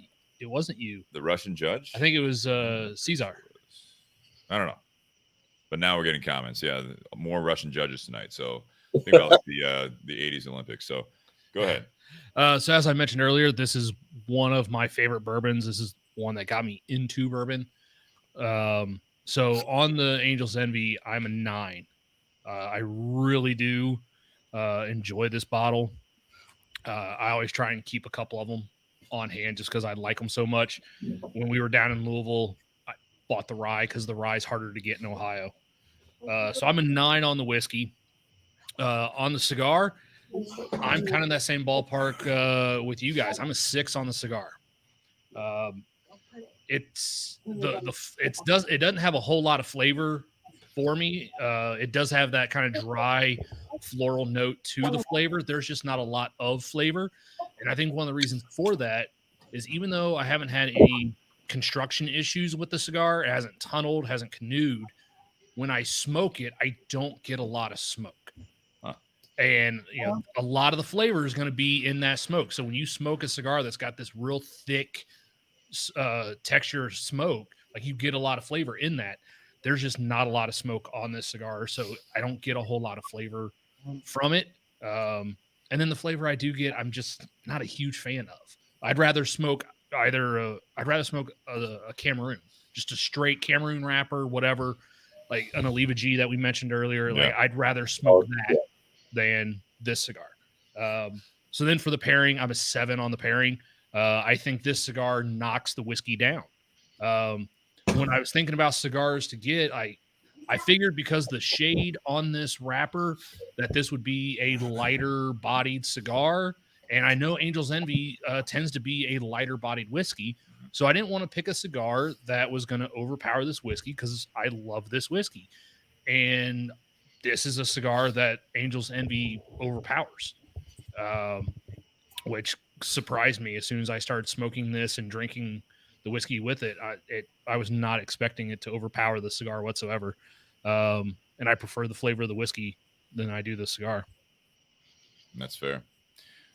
For me, the bottle, I do like Angel's Envy. I've explained it when I first drank it. I didn't really care for it. I didn't know I didn't understand what all the craze was about. I can now, knowing more about it, that this was one of the first, if not the first, finished efforts when it comes to your traditional bourbons. I can appreciate what they've done with it. Very cool facility. I still recommend going down there. I'll give the bottle an 8. I think when I first drank it, I'd probably be in that 6 or 7 because I was just like, I don't get it. Why am I paying, $50 for a bottle that, it's finished, but at the same time, it's like, it's not like, it's gorgeous, like a great marketing, guys. And I love the story we didn't really talk about on this, is that where the name came from is that you have that typical angel share that they lose. I don't know if you know that the namesake of this, but I believe it was the father, right? It was Lincoln that he, kind of said, as the story goes, and the tour guide even says, this is what I want to believe actually happened. But it was something in a conversation that he just said, well, they can have their share, and what we keep, they're going to envy. And I love that story. I love the whole, bringing it all together with, like, you have a legend of the industry saying shit like that. And then that's where they come up with this, and they just market the hell out of it. I think it's amazing. But I'll give it an 8. I think it's a good bottle. I think it's definitely worth trying if you haven't had it. For those that have had it, I to your point, Anthony, too, is that a lot of purists are like, don't mix those types of bottles. I think that's going further and further away, because if you go to any of these nicer bars that have bartenders that are now deemed mixologists or whatever other things they're called, which I'm not going to knock it. I think it's great, but they're using some high-end whiskeys in their cocktails, and it does make a difference. Yeah. If you're using a 2-ounce pour of a different type of a bottle, and then the rest of the ingredients are the same for an old fashioned, you're going to get a different flavor. And I think it's gonna up that cocktail if it's done right. I forgot to mention earlier, Steve. Do you know who now is the majority owner of Angel's Envy? I do not. Bacardi. Really? They got bought out by. That's how Miguel pronounces it. But yeah, Bacardi. Bacardi now is the owner of Angel's Envy. So Why does he pronounce it Bacardi? Bacardi was how you originally pronounced that gentleman's name that started distilling rum. Miguel has that great talent of switching from English, typical American to the Spanish pronunciations just flawlessly. And then I feel very stupid when I'm talking to him, trying to repeat what he just said. My Spanglish is not very good. I can barely speak English, so I'm always impressed. There you go. We all have strengths. I would say the cigar, I'm kind of with you guys. I'll give it a 6.5. This is one where I think it gets a little extra points. It is smoking very well for me. The construction on this cigar is high quality. It's a little light as far as the weight, I feel like, but it is smoking very well. So you can have that in a $5 cigar. You can have it in a $100 cigar. But this one so far, haven't really had to touch it up. The burn line's good. The draw is fantastic. The wrapper has a little sheen to it. We really talk about that a whole lot, but mine has a little sheen, at least in our light here. So, 6.5, only because I'm with you guys. This isn't my flavor profile at all. I'm not a big Cameroon guy. You're throwing that with Honduran tobacco from Yamastran, and then you're also throwing it with Colombian tobacco, which I have very little frame of reference on what that's supposed to taste like. So I think I like its uniqueness of it, but at the same time, this is not a go-to. And I think that's kind of what we determined tonight between the four of us, is that this is not a go-to because 2 people out of 4 haven't even smoked this cigar before, and they've been in the cigar industry for quite some time. So, but I would definitely try it because, to the point of, you, Anthony and Nate, really like Cameroon. Typical Cameroon blends, I'm not a huge fan of, because I am getting some hints of that dryness that I get on some of that, the real earthiness, dirtiness almost. It's just like, it's not always my go-to. If I'm picking a cigar out of, 500-600 different cigars, that's not going to be one I'm going to go to typically. But the pairing, I'm going to give a 7, just because I think this pairing, and it's not all, it's rare that it does this, but I will agree with you guys that it takes away from it. Not doing the cocktail thing, but just the straight Angel's Envy and then the CAO Columbia. I truly think that they aren't meant to go together. You've got the dryness on the one, you got the sweetness on the other, and that's not typically. Sometimes the polar opposites, I think, will work well together. But for me, it didn't do well. Where Melanie, it hit your palate in a much better way, where mine, again, it's not going well together for me. So that's what I do want to kind of summarize with that. When we're rating these things and you hear us rate like a cigar a 6 or a 7 or something like that, that doesn't mean don't buy it. That's not what that means. That means if you watch the show enough, if you're listening to someone's reviews all the time, if you find that you agree with some of the stuff they say and not all the stuff they say with certain blends or bottles, that means you still should go try it, in my opinion, because it may actually hit your palate. Don't take other people's word for it. Yeah. Use that as a reference, but that's where it stops, in my opinion. So I don't want anyone to think that we're talking bad about the bottle, bad about the CAO Columbia. This is just purely our opinions on how we enjoy or don't enjoy the smoke. So before we finish part 1, I want to get to something, Steve. So you guys can't see Steve's second glass, but I have a second glass here of something else very, very similar to Angel's Envy that I poured. So, Steve, I want you to take a drink of the regular Angel's Envy. I've had several. Yep. And then go to that other Glencairn glass that I poured you. Straight. Cheers. Cheers. Wait, we got a cheers. Cheers.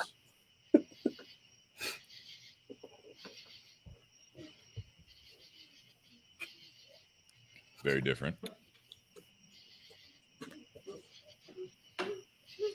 So this is a Angel's Envy pick that was done for Riverside Cigars in Jeffersonville, Indiana. And when I first started working for LFD, the first time I went to this store, I was checking the place out, and I told the guy at the time, Angel's Envy was my favorite bourbon. And he's like, have you had ours? And I was like, what do you mean? So he had Angel's Envy do a blend out of 3 barrels. So typically their blends are 8 to 12 barrels per batch. This was a blend of 3 barrels, and they did 120 cases just for his shop. And so when I was down there the first time, he let me try some, and I bought a bottle of it. And so that was in September of 2013, and I cracked this bottle June 2 months ago when Steve and I were down in Louisville together. Yeah. Because I didn't show Steve or Elena what I was pouring. I just poured a glass and said, here, try this. Tell me what you think. And they're like, I have no idea what this is. And I showed them the bottle. And yeah, those were so Steve was the first person I ever shared this bottle with. And Elena, but she's not here. Wow.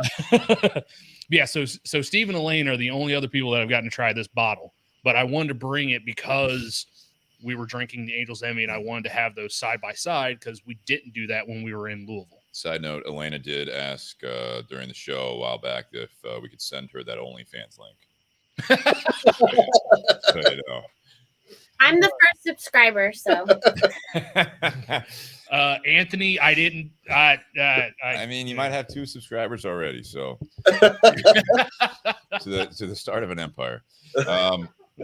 Hey, if it pays for bourbon, Yeah, Exactly. that's all that matters. Sometimes you got to do what you got to do, you know. $20 is $20. All right. For part 1, guys, thanks for the sponsors: Tinder Box at Easton, Altadis USA, BS Cigar Company, and also patreon.com/bourbonbs podcast. That's you guys for the support.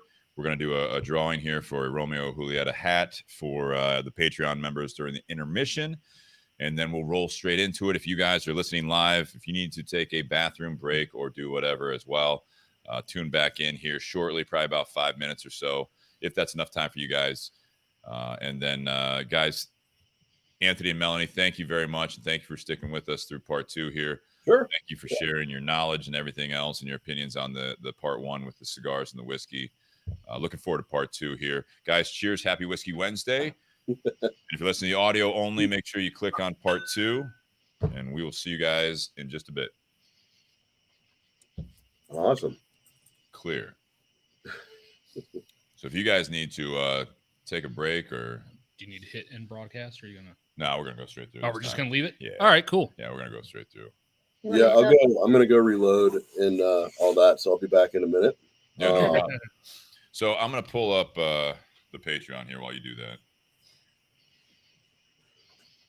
What was the second cigar you guys are doing for the night? Got the Herman's batch. If you got H. Upman Herman's batch. Okay. Well, I was trying to think if we had any H. Upman at least, but I don't think we have any. I pulled out a Tatuai. Well, yeah, I was gonna say I'm gonna reload on the Angel's Envy, and we just got a box of the T110 Sumatras today. Oh wow! I smoked one of those a couple weeks ago, and that one has a lot of things that I love about it. So I think that one will pair really well. There you go. We'll be back in a minute. All right. Yeah, earlier Melanie was messaging me today. She's like, "Do I have to smoke that cigar?" And I was like, "Well, that's what we're featuring, and so it kind of helps with the ratings if we're all smoking the same thing." I'm a diva. Which someone in the audience asked, which Tatuaje are you smoking?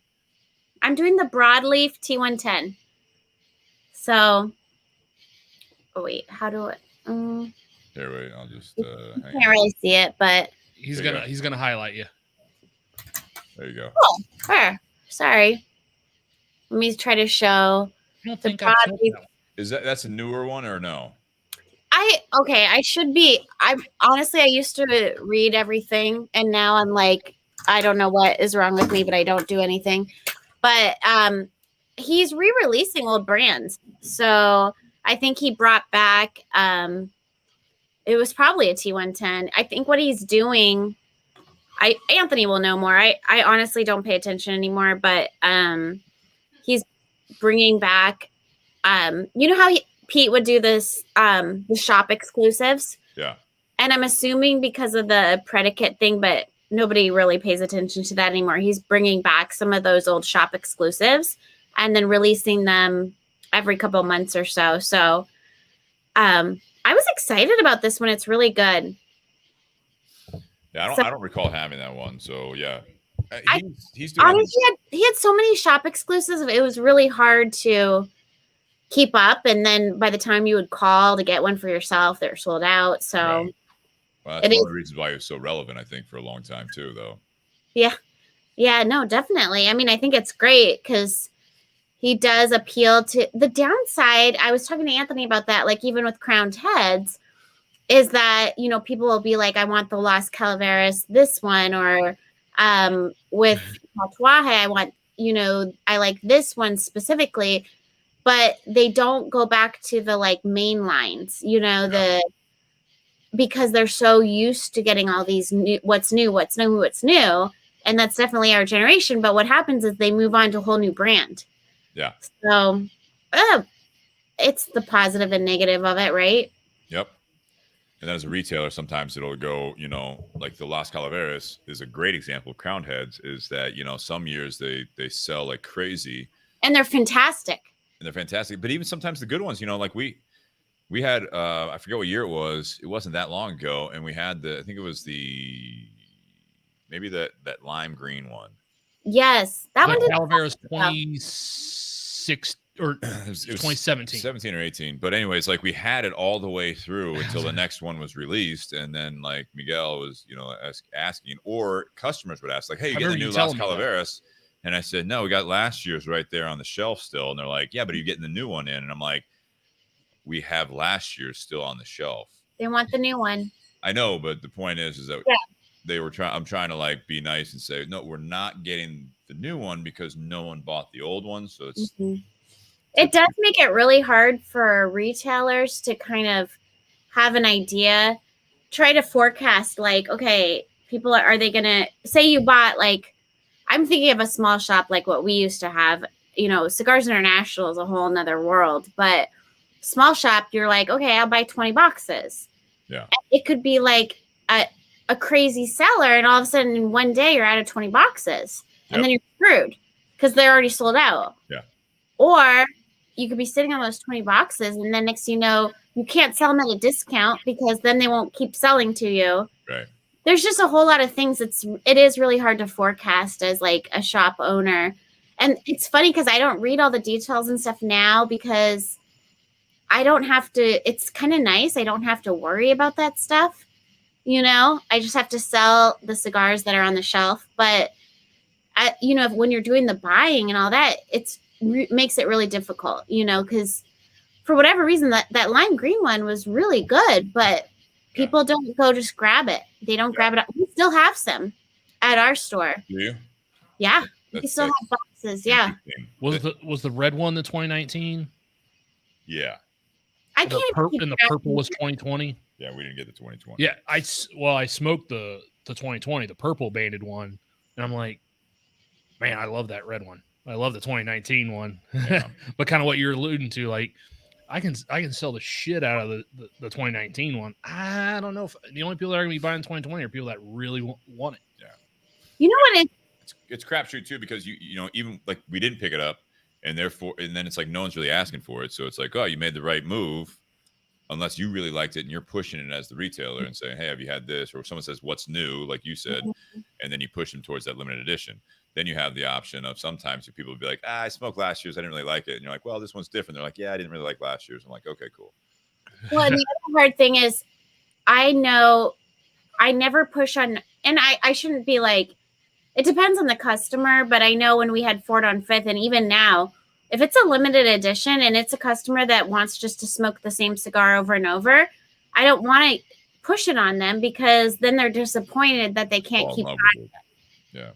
And with that older generation, or there's a certain type of customer that really gets frustrated when you're like, you got to have this, but it's not going to be something that they could just buy boxes of and know that it's going to be there, you know? Right. Absolutely.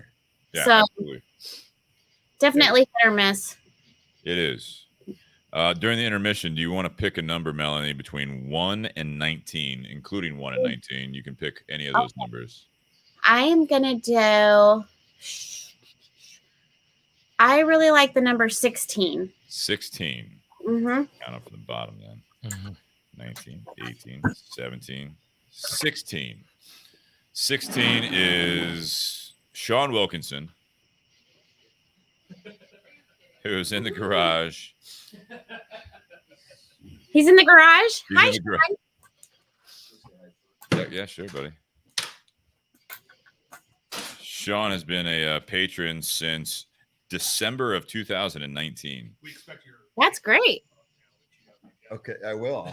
I'll send more money. I got a new job starting in a few weeks, so I'll be able to give more money. You look super handsome in that. Thank by the way. you. Yeah. Nice to meet Now you. you don't have to ship it out. I know. There you go. Perfect. You saved shipping, Sean. Good job. All right.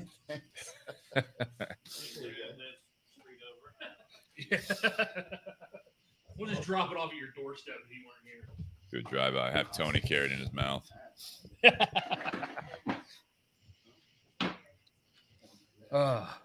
So that happened. Just so you know, I actually got when I was in Connecticut at the Altadis farms. Really? Yeah, that was part of like their little like we got to the hotel room and there's like this little like you know like a bag. There was a hat, a cutter lighter, and all that stuff. So, yeah, I was down in my basement. I'm like, I've never worn that hat. We should raffle it off. I did. People love the raffles. That's right. You putting that on the gram, dog? Oh, just take a picture, man. Yeah, well, take a picture. Not in the garage. Not in the garage.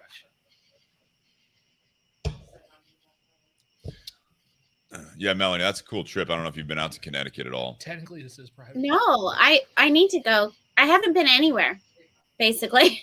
Yeah, have you been to any of the fields, any of the countries, anything? No, Anthony's our traveler. So basically,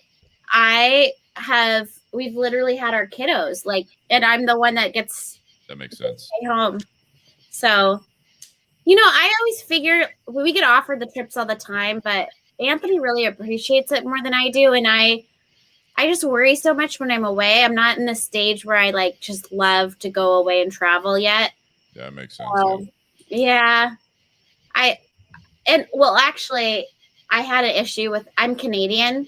Yeah. So for every time I traveled out of the country, I would get held in customs.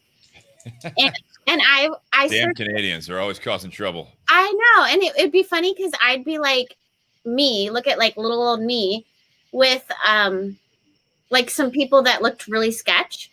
Yeah. And they would like lock me in there for a whole day.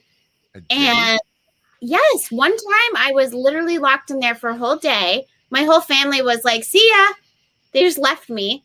And ever since then, I'm just like, They're I don't also Canadian, right? Pardon? They're also Canadian, your family. Yeah, my whole family's Canadian. But you're So- the one that gets pulled aside. I'm the only one that gets pulled aside and I don't do anything. I'm just walk right through and they're like, we're holding her back. I get held back every time I enter the US. And so pretty much all of our Anthony and my marriage, anytime he goes, he even had a trip to France when we were with Maya Selva. And I was like, I would love to go to France, but I was so scared of getting like held in customs. I'm like, I'm not going.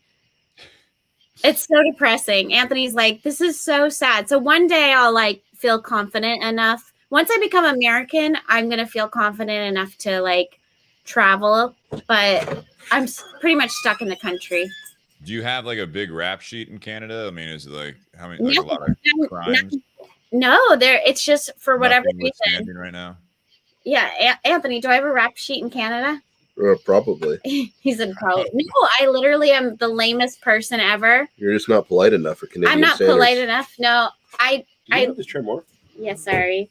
I don't know what it is. So, and literally it was probably like 3 times. And the 3 times that I got held in customs were such a bad experience that I'm like, I will never travel again. Sucks. Yeah, I just need to suck it up. I'm working on getting my citizenship. So I've actually, this is really embarrassing, but I've been denied citizenship like how many times? A lot. A lot, like probably 2 or 3. Denied why? So She's not a productive enough citizen. I'm not a good citizen. No, You No. said you're too lazy to be a criminal earlier, I think. I know. I Well, can't you're really even. getting out to the crux and core of what Melanie is. Yeah, I make Anthony do all the work for me. I'm like, you're like my secretary. I married somebody to do all the work. No, it's so bad. Anthony hates it. I'm like, I'm like, do this, do that, do this. No. So basically, what happened was, this is such a weird story, but my dad became American a month before, actually he didn't know, but on September 10th, was it 2001 that the planes hit? Yes. Yes. Okay. So September 10th, I was not yet 18. I was 17, turning 18, 2001. He became a citizen on September 10th. And he had asked me, he said, do you want to become American? And I said, well, do I have to give up being a Canadian? And he was like, yes. The way that I interpreted it in my brain, I was like, well, I don't want to give up being Canadian. So he, with that, he decided to not add me. The problem was I was under 18. When you're under 18 and your parent becomes an American, they actually legally have to add you as a citizen. My sister was over 18, so she became an American on her own. But the issue was my parents were divorced, and my mom ended up becoming an American after I turned 18. So when I decided I wanted to apply, it sounds like a nightmare, right? When I decided after 9/11, when 9/11 happened and all of that, so literally the day after my dad became an American, 9/11 happened. And at that time, I was a senior in high school, and everybody was like, we need to stick together as Americans, all this stuff. And it was a big deal for our country. And I was like, 100%, I want to be an American. I want to like support my country. This is a big deal. I've been raised here. And so afterwards, I thought, I'm going to get my citizenship. So I went to go get it. And every time they kept denying me. But they were denying me because somewhere they're assuming that I'm a citizen. But I never have papers that have said I've actually sworn in. So I would get denied and denied. But my dad was like, well, I already went through the paperwork. I'm not paying for you to become an American. So I would pay like $500. And the next year was like $600 or $700. And it kept going up in price. And I'm like, I'm out of money. I can't keep getting denied. And that's when we figured I need a lawyer to show that literally when I was, it's just a nightmare. Literally when I was under 18, my dad became a citizen. I didn't understand it. I just needed to be sworn in. Canadians didn't want you back. The Canadians didn't want me back. No, I pretty much have been at the Are time. you allowed in Canada? It's like the movie Terminal. Yeah, it's horrible. Yeah, it is really like that. What's the movie? Tom Hanks, he's stuck in an airport. That's me. Well, no. Because he's from a different country. What was it? His country? He was from a country, but while he was in flight, like that country was having a civil uprising. Yeah. So he wasn't allowed to go back, but he wasn't a citizen of the U.S. and he wanted to like spread his father's ashes. Yeah. But he wasn't allowed to leave the airport, because he wasn't a citizen, but he wasn't allowed to go back. That's actually like me. Yeah. And it's funny. It all started actually at my grandmother's funeral. My mom like sent me home, and that's when they held me back.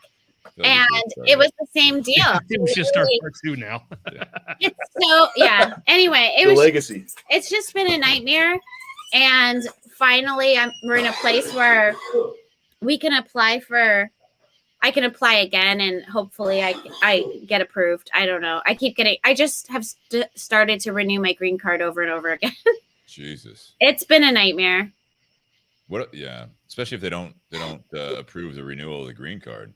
Yeah, well, they approved my renewal of the green card. The problem is I was raised by my dad, and the biggest issue is getting my mom to sign papers to say that I wasn't in her custody, and that's the issue, basically.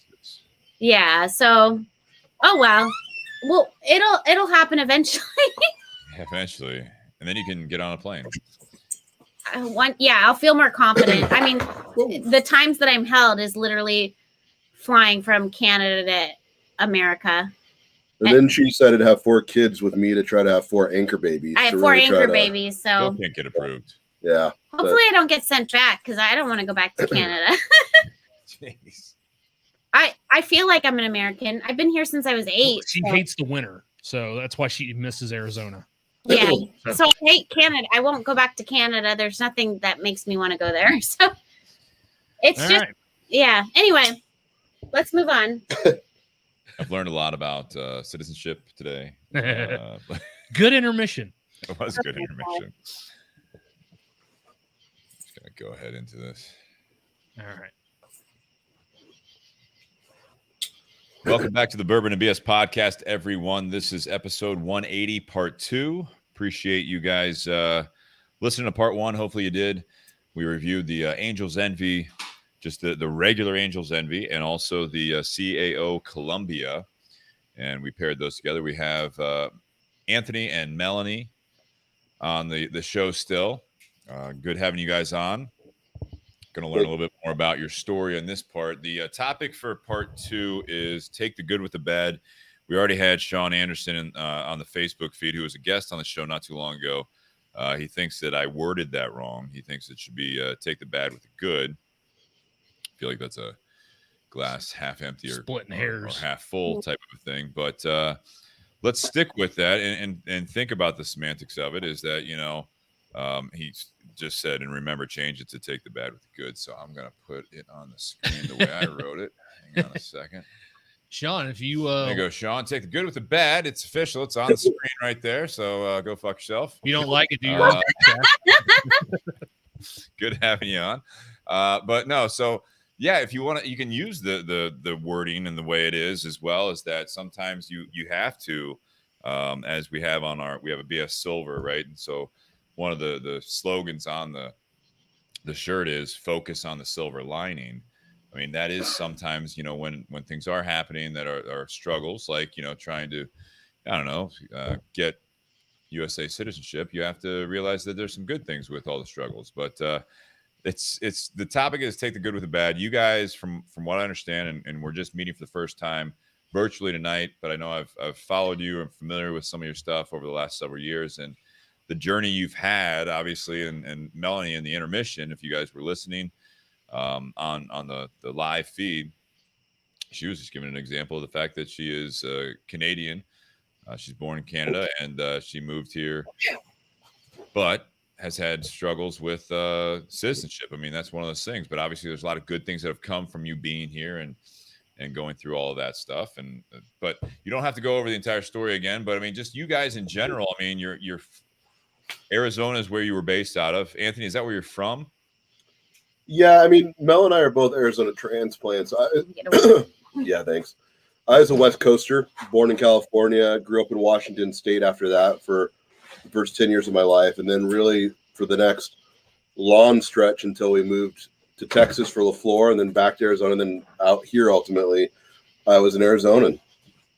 So yeah, mostly West Coast and a lot of Arizona. And a lot of the adventures in the industry we had, in one way or another started or, ran through Arizona. Mm-hmm. Yeah, we've been in Arizona a long time.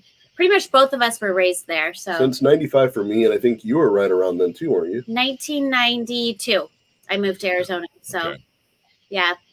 And so since then, you guys, obviously you met, you have started a family and everything, and you were in the cigar industry for quite some time. I mentioned in the early part of part 1, but you guys had your own shop. You were also a broker for different brands out in that area, West Coast, or how far did that go?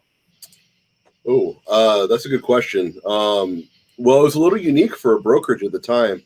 Most brokers, tend to cover a couple state territory. It's just the natural coverage zone that they can hit relatively easily. But one of the things we really committed to, and one of the reasons we became pretty well known in the industry around that time too, is because we really had built, thanks to Melanie's diligence and efforts and some of the stuff we did, a social media presence. And so what was unique about that is that it really allowed us to expand our coverage.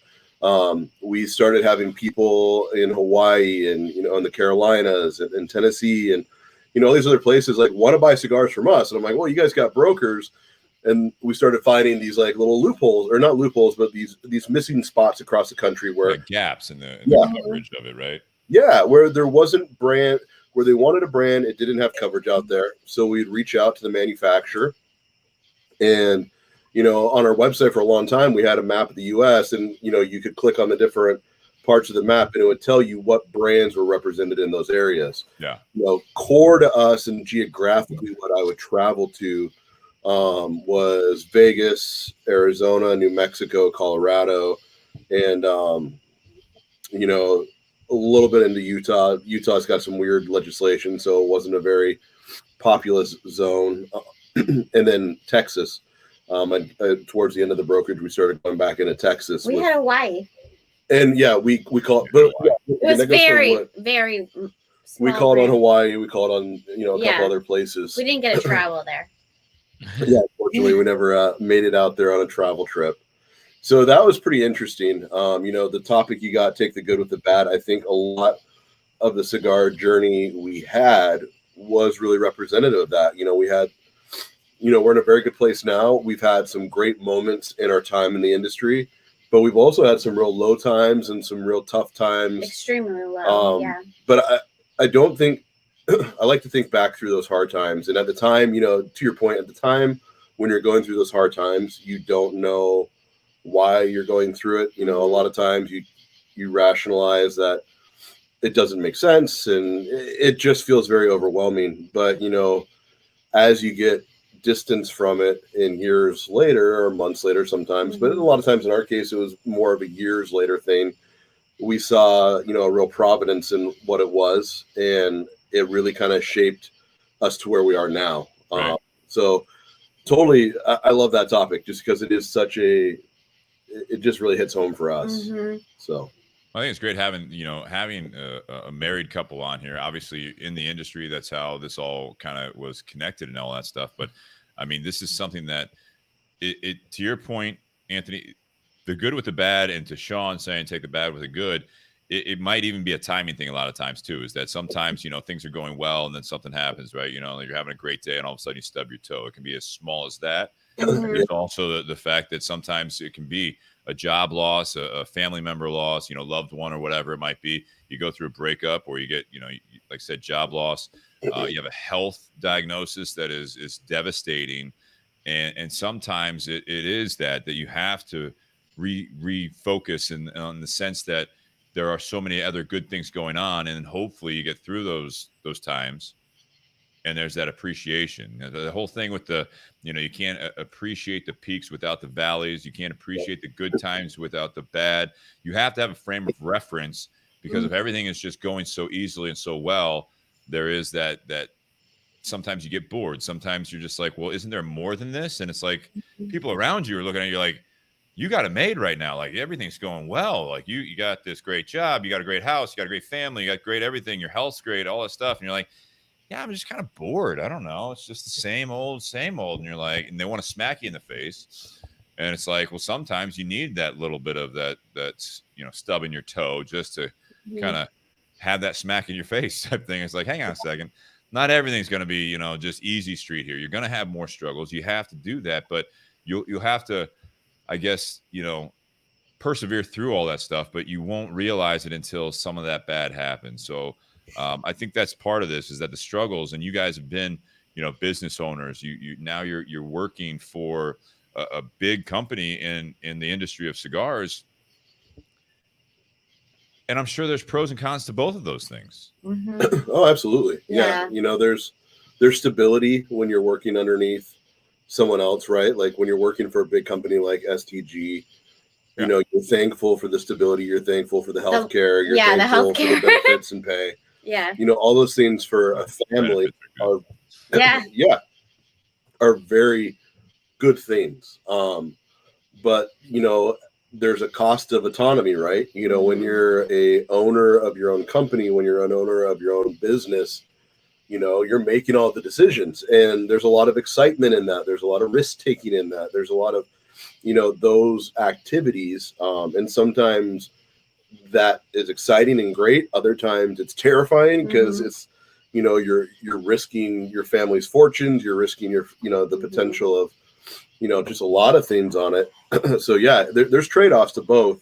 You know, I'd say in the season of life we're in, I'm really glad to be in the position I'm in, working for the company I do. You know, it's a great company, like I said, and they really take care of us. And Anthony's he doesn't say it, but he's able to really shine in all his different skills that he can, you know, bring to the table. So that makes a big difference. Well, again, that's a lot of that experience that you've had as business owners, as having to do your own stuff all the time. And you go into some company like you've gone into, and and to you too, Melanie. Obviously, the personality that you worked as Anthony said, is you have these strengths, and sometimes you don't realize how to accurately or to the full potential utilize those. And I think that that's cool to see that Anthony, that when you're at this new gig and you're talking about this whatever classified level this project you're working on is, and I can't wait to see what you're doing. I'm not gonna pry. I want to pry. I'm not gonna pry. I don't even know what's going on half the time. I don't believe you. I feel like you have clearance, and I don't believe that at all for a second. I think you're playing the company line there, but I think that it's cool to, again, with the topic at hand, is that sometimes that with all of the struggles as a business owner, all the stuff that you're talking about, benefits and the security of having a steady paycheck versus our paycheck is if we can pay all the bills first, and if we have any income after that, that's what we put food on the table with. Yeah. You make those choices, right? And so I think that's something that I like how you said the season of life. I'm a huge Frank fan.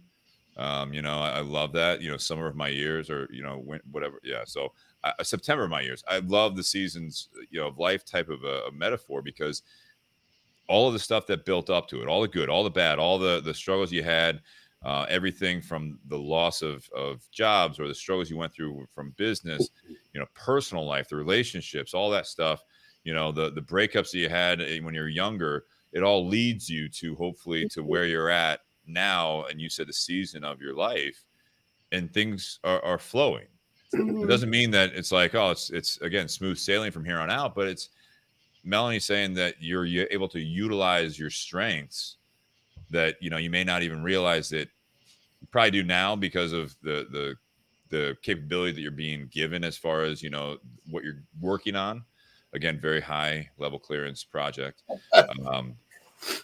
Super really, tough. I'm so curious. But no, it's one of those things. He could tell you, but he'd have to kill you. I don't want to. Yeah, I don't need to know that bad. Anthony had some scoop to give me, and I was like, I'm not that excited about the scoop. Like, you don't want to hear the scoop? I want to hear the scoop. Well, no, I mean, I always want to hear. I'm like, what's the drama? Because I miss in social work, in social services, my clients, their everyday drama is so exciting. Sometimes you don't need it. Well, you thrived in chaos. I thrived in the chaos of my clients. And so he, like, even today, he's like, I have to tell you, just this or that. And I was like, nah, that's nothing I already didn't know, We have an understanding, which is good too. Yeah. Yeah. But yeah, I don't know. I don't know how to explain it, but Anthony's really good at what he does, and he's a good leader, and he works really hard. And I was excited for him to be able to shine in a role like that. Everybody has different gifts, and Anthony really has a gift of leadership and being one of those humble type of people who, works from the ground up and won't ask somebody to do something he wouldn't do. And you don't find a lot of people like that. But I don't even know what I'm saying, but it is nice. Well, thank you. It's nice to see that. Yeah. Anthony, I think she likes you. Yeah. A little bit. No, can you guys think of, and Nate included, and everyone watching out there as well? I mean, can you think of a time where you had to really have this mentality? And I know Sean Anderson said something like that, and then Ray's saying, I know how to get my comment on the screen is by telling Steve that he's right, which it doesn't hurt. But I mean, can you guys think of a time, or be sick, or what, or you have to be sick or right, out, or then I put it up. But I mean, can you think of a time where this is something in your career and your guys' personal life? I don't want to pry too much, but No. it's something where it's like you have to take the good with the bad, because sometimes, you look at a lot of situations in life, in my opinion. You look at anything. It could be something as simple as enjoying a cigar, or really dealing with a huge life issue. But sometimes you have to really kind of assess it. You have to look at, is the good still the majority than the bad? Yeah. Well, I'll do you want to go check on the kids real quick? I'll let you, because our son apparently is not feeling well, so he'll probably Here. want you. No, you go in and I'll tell how we how we're doing the cigars. You can tell that story. Okay, so basically I figure I'll let him go in because he's heard this story a million times, Yeah. but a lot of young couples kind of go through this, and when your kiddos are young, even right now, and they're older, getting older, but our son's he has the sniffles, and you know how that goes. If you have kids, they want a parent to come and help them with stuff, not their sibling or whatever. But so when Anthony and I were both raised in like Christian, very strict Christian homes. I went to a Christian school, but the big thing in that was that once you get married, basically the story was, everything in life is like sunshine and roses. And you think, oh, once I get married, I'm going to have my white picket fence and life's going to be perfect. And Anthony and I, we had kids all back to back, 1 year apart, except for the oldest I had in a previous relationship. And I basically thought, once I get married, everything's going to be perfect. I'm going to be a stay-at-home mom, and I'm going to love it and all this stuff. And basically it was not like that. Like, everything was hard. Being a stay-at-home mom was like something I thought would fulfill me, but I felt kind of lost and alone. And we had moved to Texas. Anthony worked for LFD, kind of like Nate. Yeah. And he was on the road probably 5 to 6 days out of the week. And I was feeling like I don't even want to be married anymore. I never see my husband. My kids, I had my oldest was play 7, and I had a newborn, a 1-year-old, and a 2-year-old. And I'm like, we're barely paying the bills. I have no way to work because I'm still nursing and doing all that mom stuff. And I remember we found a really good church in Arlington, Texas. And I when you're in that stage of life where you're like, I just want to be with my girlfriends and complain all about my husband. And one of my friends, I haven't had that, but yes. Me neither. But one of my friends, it's kind of like what you do, when you're with somebody a lot. And one of my friends was like, you need to stop focusing on him and think about what you're doing wrong, in your relationship and why you're not happy. And she was like, basically when Anthony got in the cigar industry, I was like, I don't like cigars.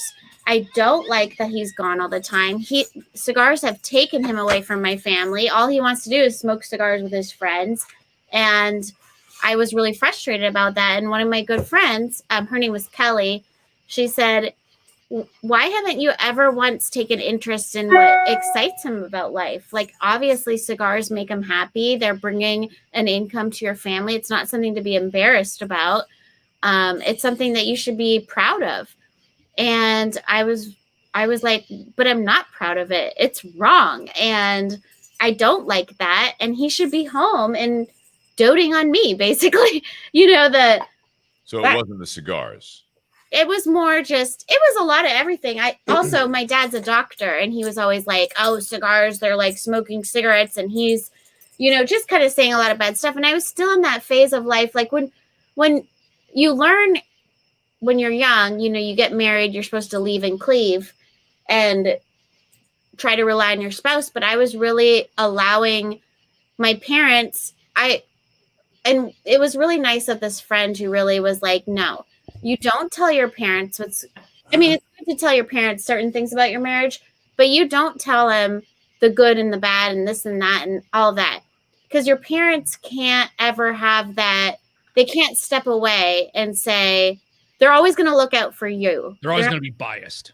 Exactly. Yeah. And my parents at the time were thinking, oh, my poor daughter is alone in Texas with newborn babies and not getting any sleep, and her husband's away from her all the time, rather than thinking like, no, her husband is working really hard and he's providing for the family and giving her the life she has.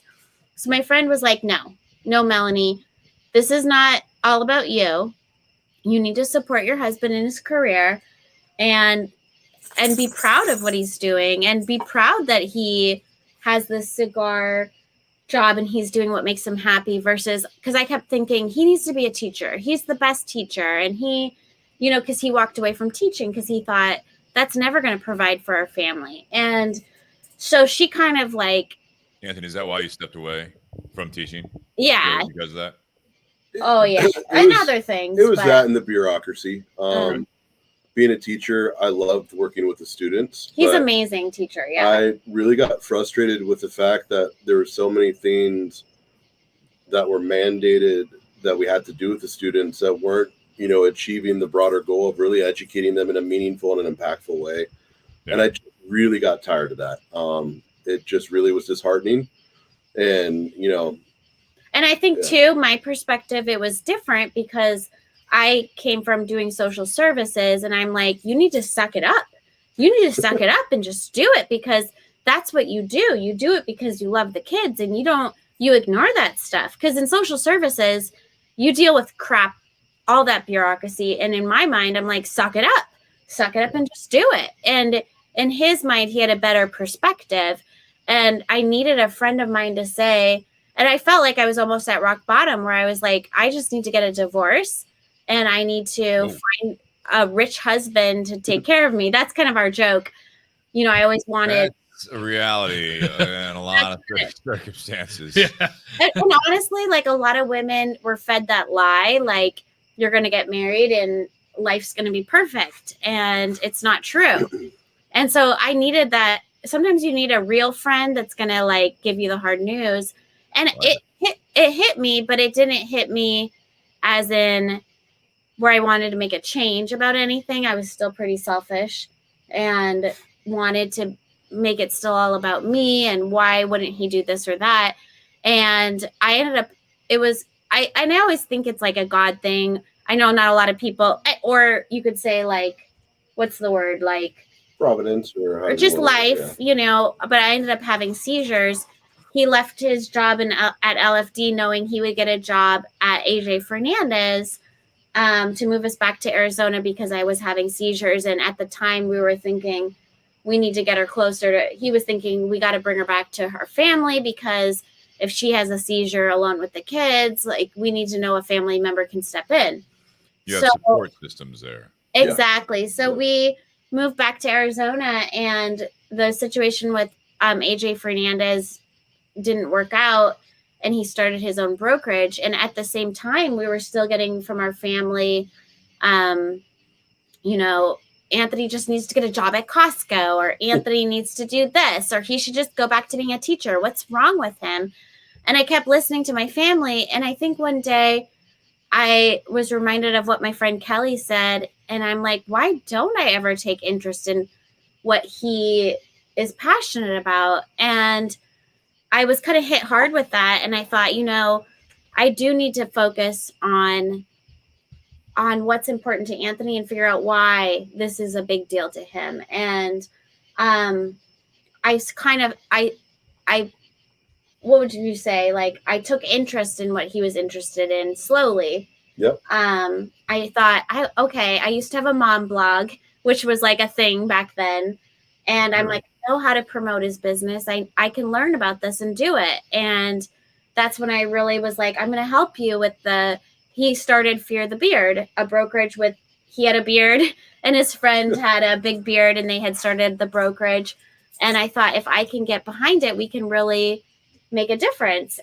But through that, I really not only grew closer to Anthony, but I, also learned about cigars and learned about the industry and all those things that came along with it. And, you know, having that big change didn't exactly make things easier. You know, we had a lot of arguments and disagreements. People don't realize, but I still worked in my own industry, but it did really make a difference, you know. And the biggest thing too was really stepping away from my family. As much as my family, even his family, I'm sure they're like, oh, Melanie, but when you have to step away from your own family and be like, my family doesn't see it from my perspective, or they're very biased, like what you said, Nate, but it was a real way that we really grew closer together. And it was such a good thing for our marriage, for me to, and it's not just about cigars, but I think a lot of women, we always have our own stuff, us, we could get together and not even have a hobby and just have fun shopping or doing whatever. But shopping can be a hobby though, too. Oh, it's a great hobby. And a bank breaker. A bank breaker for sure. But I was going to say potentially more expensive than cigars. Yeah. But, sometimes you just need to realize, like, your husband's the leader, and he has a different perspective than what we have as wives, and our understanding. And the thing about, I've been very blessed with Anthony is that he is he's a leader in the sense, like I said before, he will do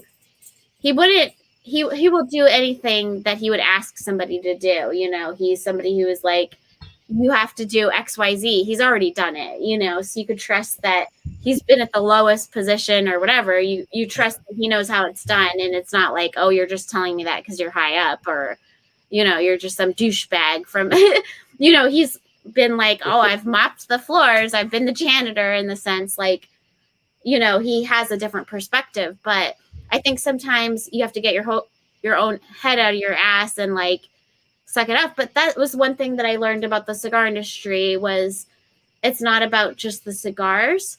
It's about the relationships. It's about the people. And I think somebody who comes from a social services perspective, that was really important to me, seeing why he was so passionate about it, not just the cigars, but the relationships that he made and the connections and the people, the random dude at the cigar shop where everybody doesn't want to hang out with that person, but it's necessary because maybe they don't have anybody else.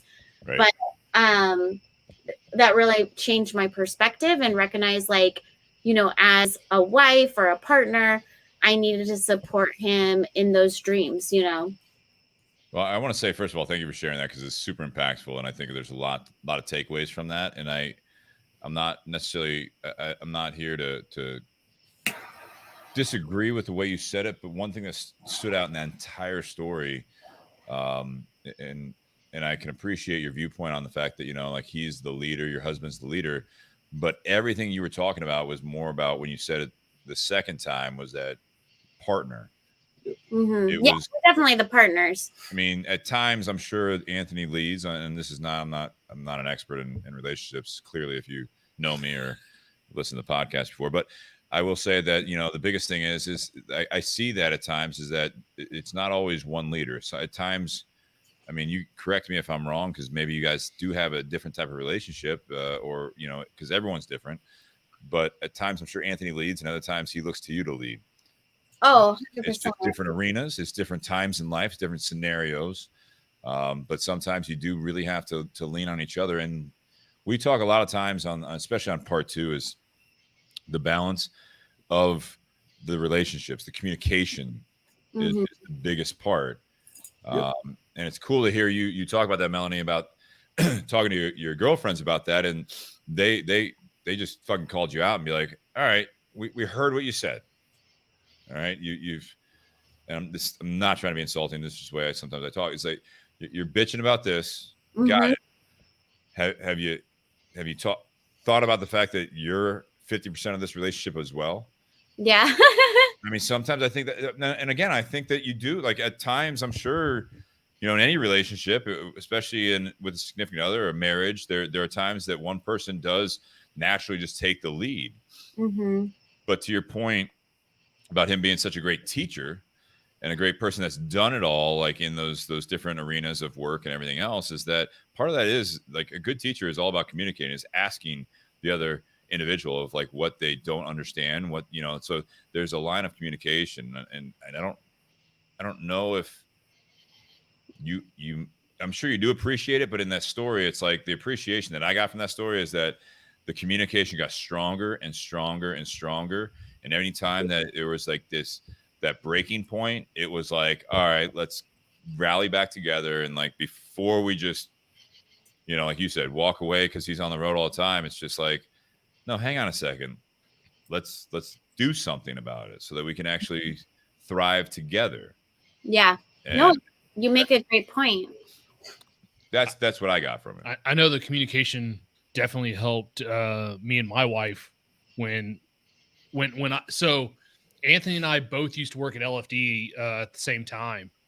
And when I started with company, like my wife was very supportive of me taking that opportunity because she knew it's something I wanted to do.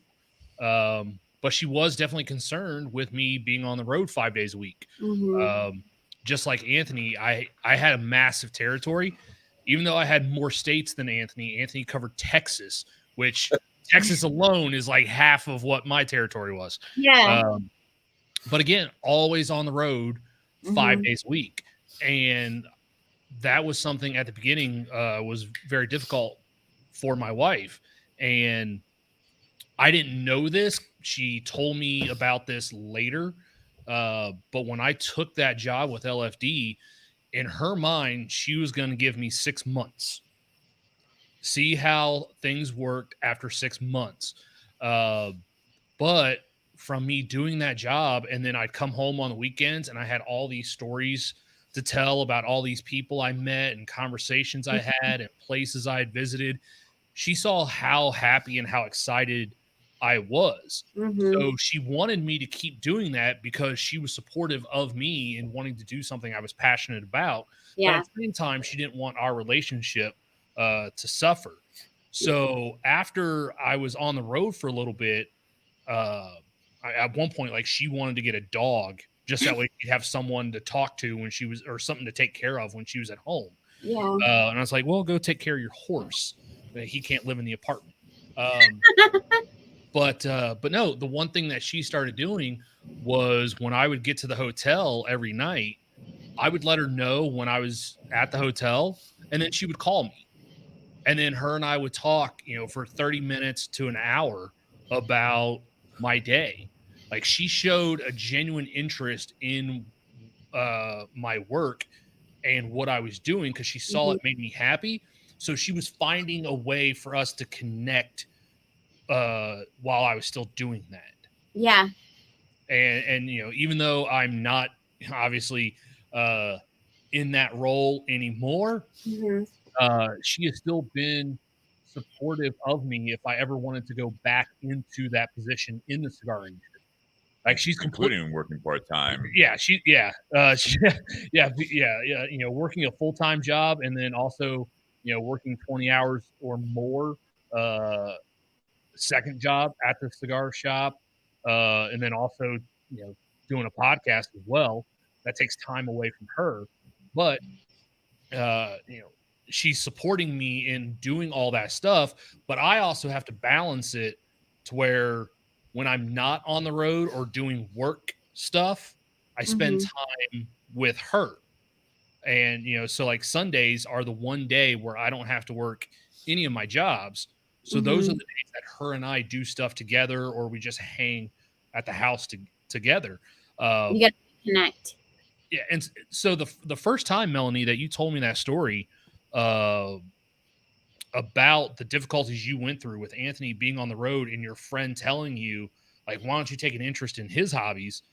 Like initially my first thought was, well, maybe he can take an interest in yours too. So that way that when he is home, like he's doing stuff that you want to do as well. I know at first I struggled with that because when I was home for the weekends, Saturday, my wife's like, hey, what do you want to do? And I'm like, let's go to the Tinder Box. I'm just going to hang out at the Tinder Box all day, or another cigar shop in town. I'm just going to hang out at that cigar shop all day long. And she's like, really? You spent the last 5 days hanging out in cigar shops, and on your day off, you want to hang out in a cigar shop without me? Okay. So I learned to balance.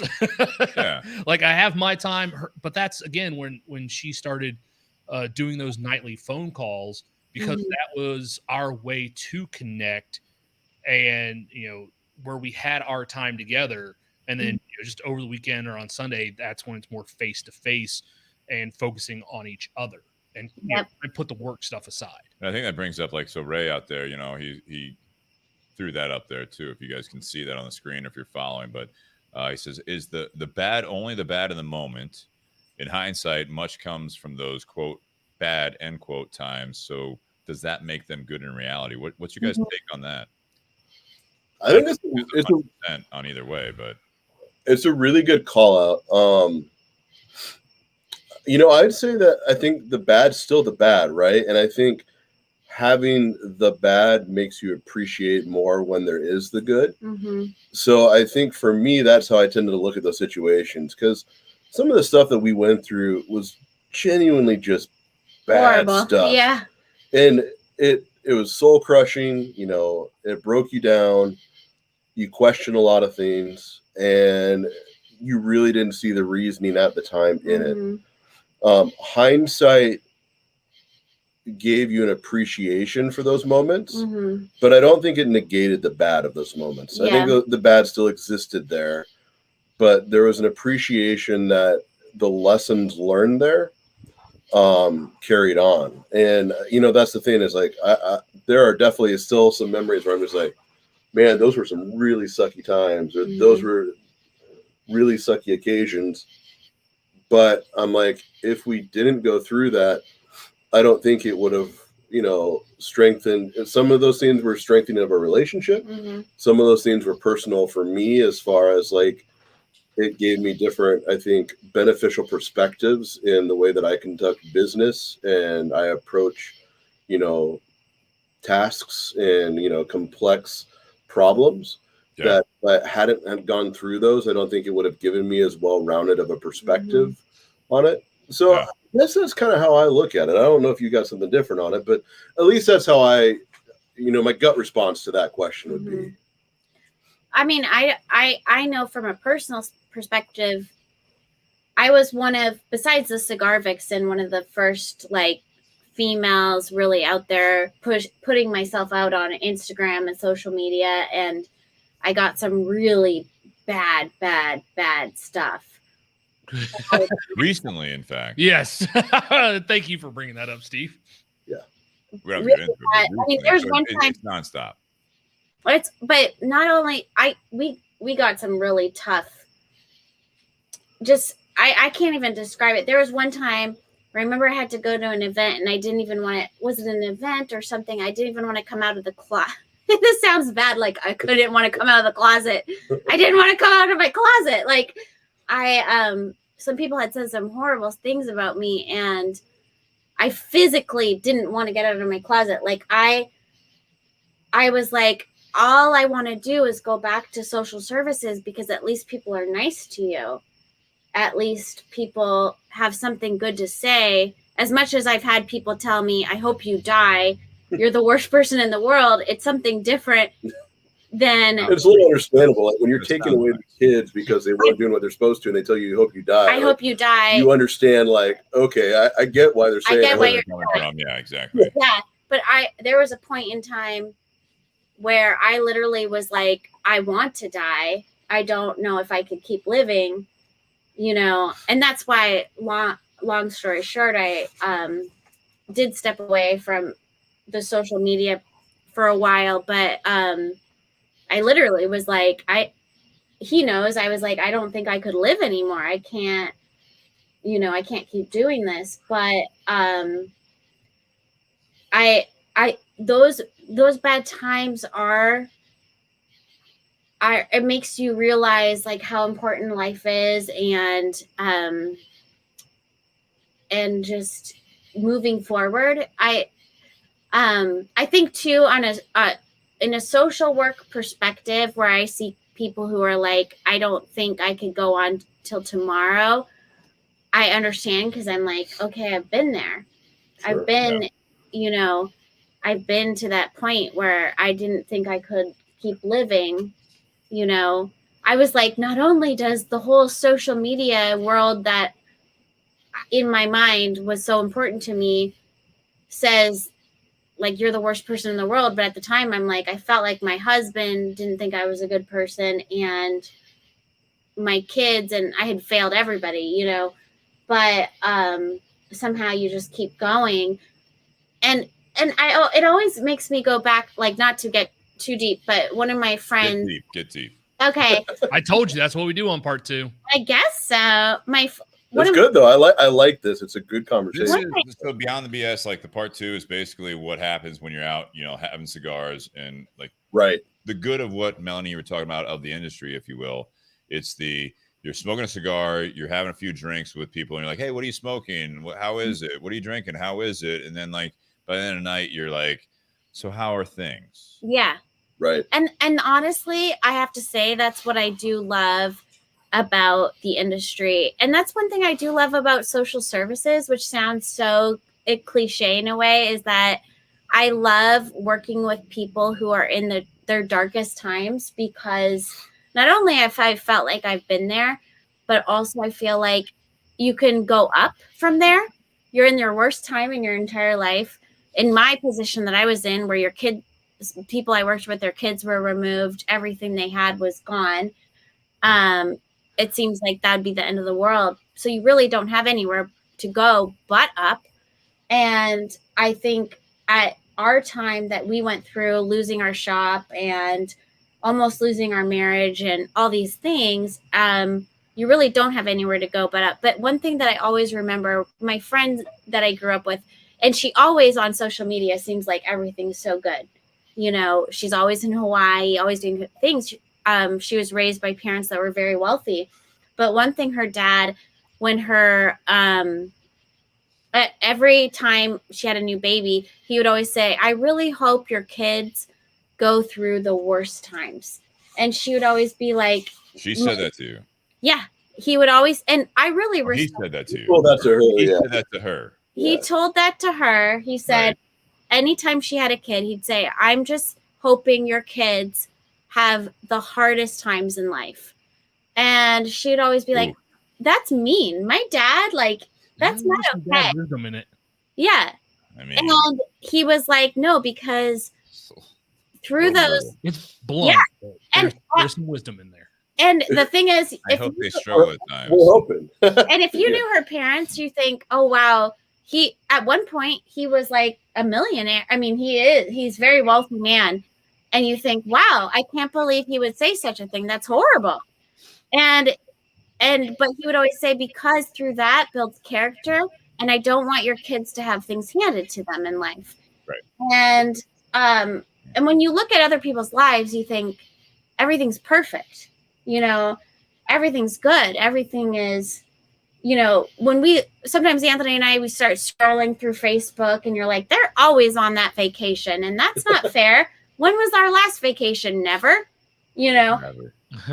But it's like when you really understand, when you're like what happened to me, I was in the closet and I'm like, I don't even want to live anymore. I don't want to do this anymore. This isn't how life was supposed to be. And you're like, okay, I felt that moment of being so down, thinking, I don't know how I'm going to get back up again. I don't know how we're going to even provide for our kids. But being able to be like, okay, now we can provide, and now things are good again. You are so much closer together, but you're also, it really does build that character that you have a friend who literally has a horseshoe up their ass, have not experienced anything bad in their life, but they're just there's no character to them. You're like, what's going on? What's new? And they're like, I'm going to get my nails done today, or I'm going to do XYZ. But I've been to the lowest of lows, but there's something better, there's something more, there is. And I think it's all about perspective in that sense, and how, if you're doing well as parents, and I'm not a parent, but I'm looking back at my childhood, and we had some struggles. We were also a suburban, white family in the Midwest. So, it's, in my high school days when my dad had lost the business and everything like that, my mom still lives in the house that, that we moved to Ohio when I was 7 years old. Mm-hmm. She still lives there. Right. So it worked out to a point, but there were times, that we'd have to leave because we had it on the market. It wasn't like things are today, because, you'd have it on the market for months and months and months, and it was not the same economy that we're in right now. Mm-hmm. So that's my, suburban white kid struggle, is that I thought that we'd have to move because, my dad was doing freelance, stuff. And at one point, he was a partner in a financial firm. That's why we moved here type stuff. So it's like, that's not, that's however you want to take that. But as a teenager, it's like, shit, we're going to lose the house. And, I got to clean my room because we might have to move here. Where are we moving to? Hey, let's not talk about that. It's still going to fuck with a kid. You know what I mean? It doesn't matter what you're used to or whatever. One of the things I wanted to throw up here was that, Sean's comment, because I think that's the other side of it, right? So you have this millionaire parent, with your friend and saying that I hope your kids struggle, if you will. Mhm. And then you have a guy like Sean who, he says, so if you want my time, I can't give you money. And if we need money, I can't give you my time because I have an obligation to take care of my family and make sure they have it better than I did. This is, I think, that generational back and forth that we deal with a lot of the times. We see it in the world today, just as a society, that is where we're at right now, is that you want people to have it better than they've had it.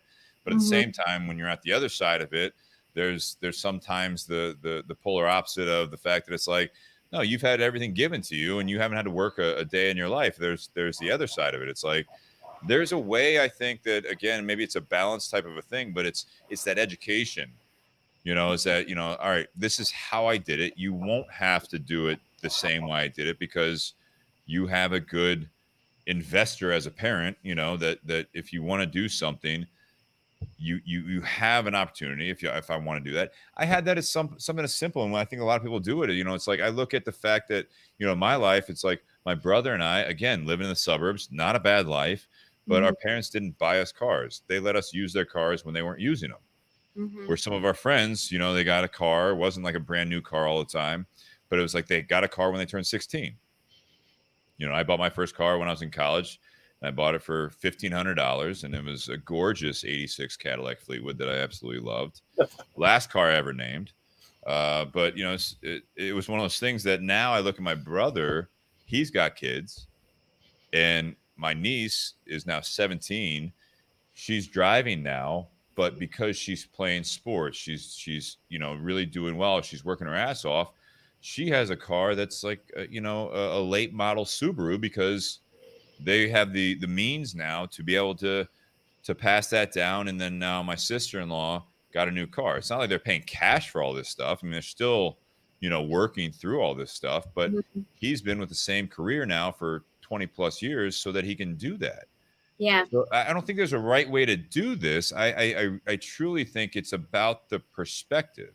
At one point my niece was like, well, when are you going to give me your car so that, you can just buy another one? I was like, I don't talk to my niece in a foul manner, but there's something I want to say to her. But so I said, it doesn't work like that. I said, you can take over my car payment. And she's like, I don't want that. I was like, I don't either. Right. That is so true. It's about perspective there where, you take the good with the bad. Yeah, you can have a nice car. The bad is you have to fucking pay for it. Yep. Yeah. She's like, well, I don't have a job. I'm like, well, we've pinpointed the reason. Well, We're going through that right now. Yeah, no, and I love my niece to death, and I'm so happy that my brother was able to do that, and my brother's family was able to do that. I think it's amazing if you have the means to do that.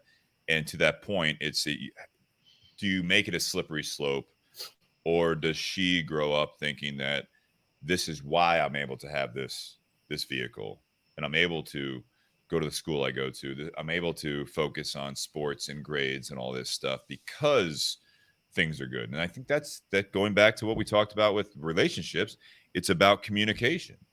Yeah, it's true. You don't have to go to the extreme. It's like, no, you work for it to get it, or you have anything you want. There can be a middle ground if the means are there that you can, I'm going to do this for you, but you need to do this for it, or this is how we're able to do it. And if you're planning on having a family when you're older, this is what you need to do to get to that point. Yep. Yeah, no, it's 100% true.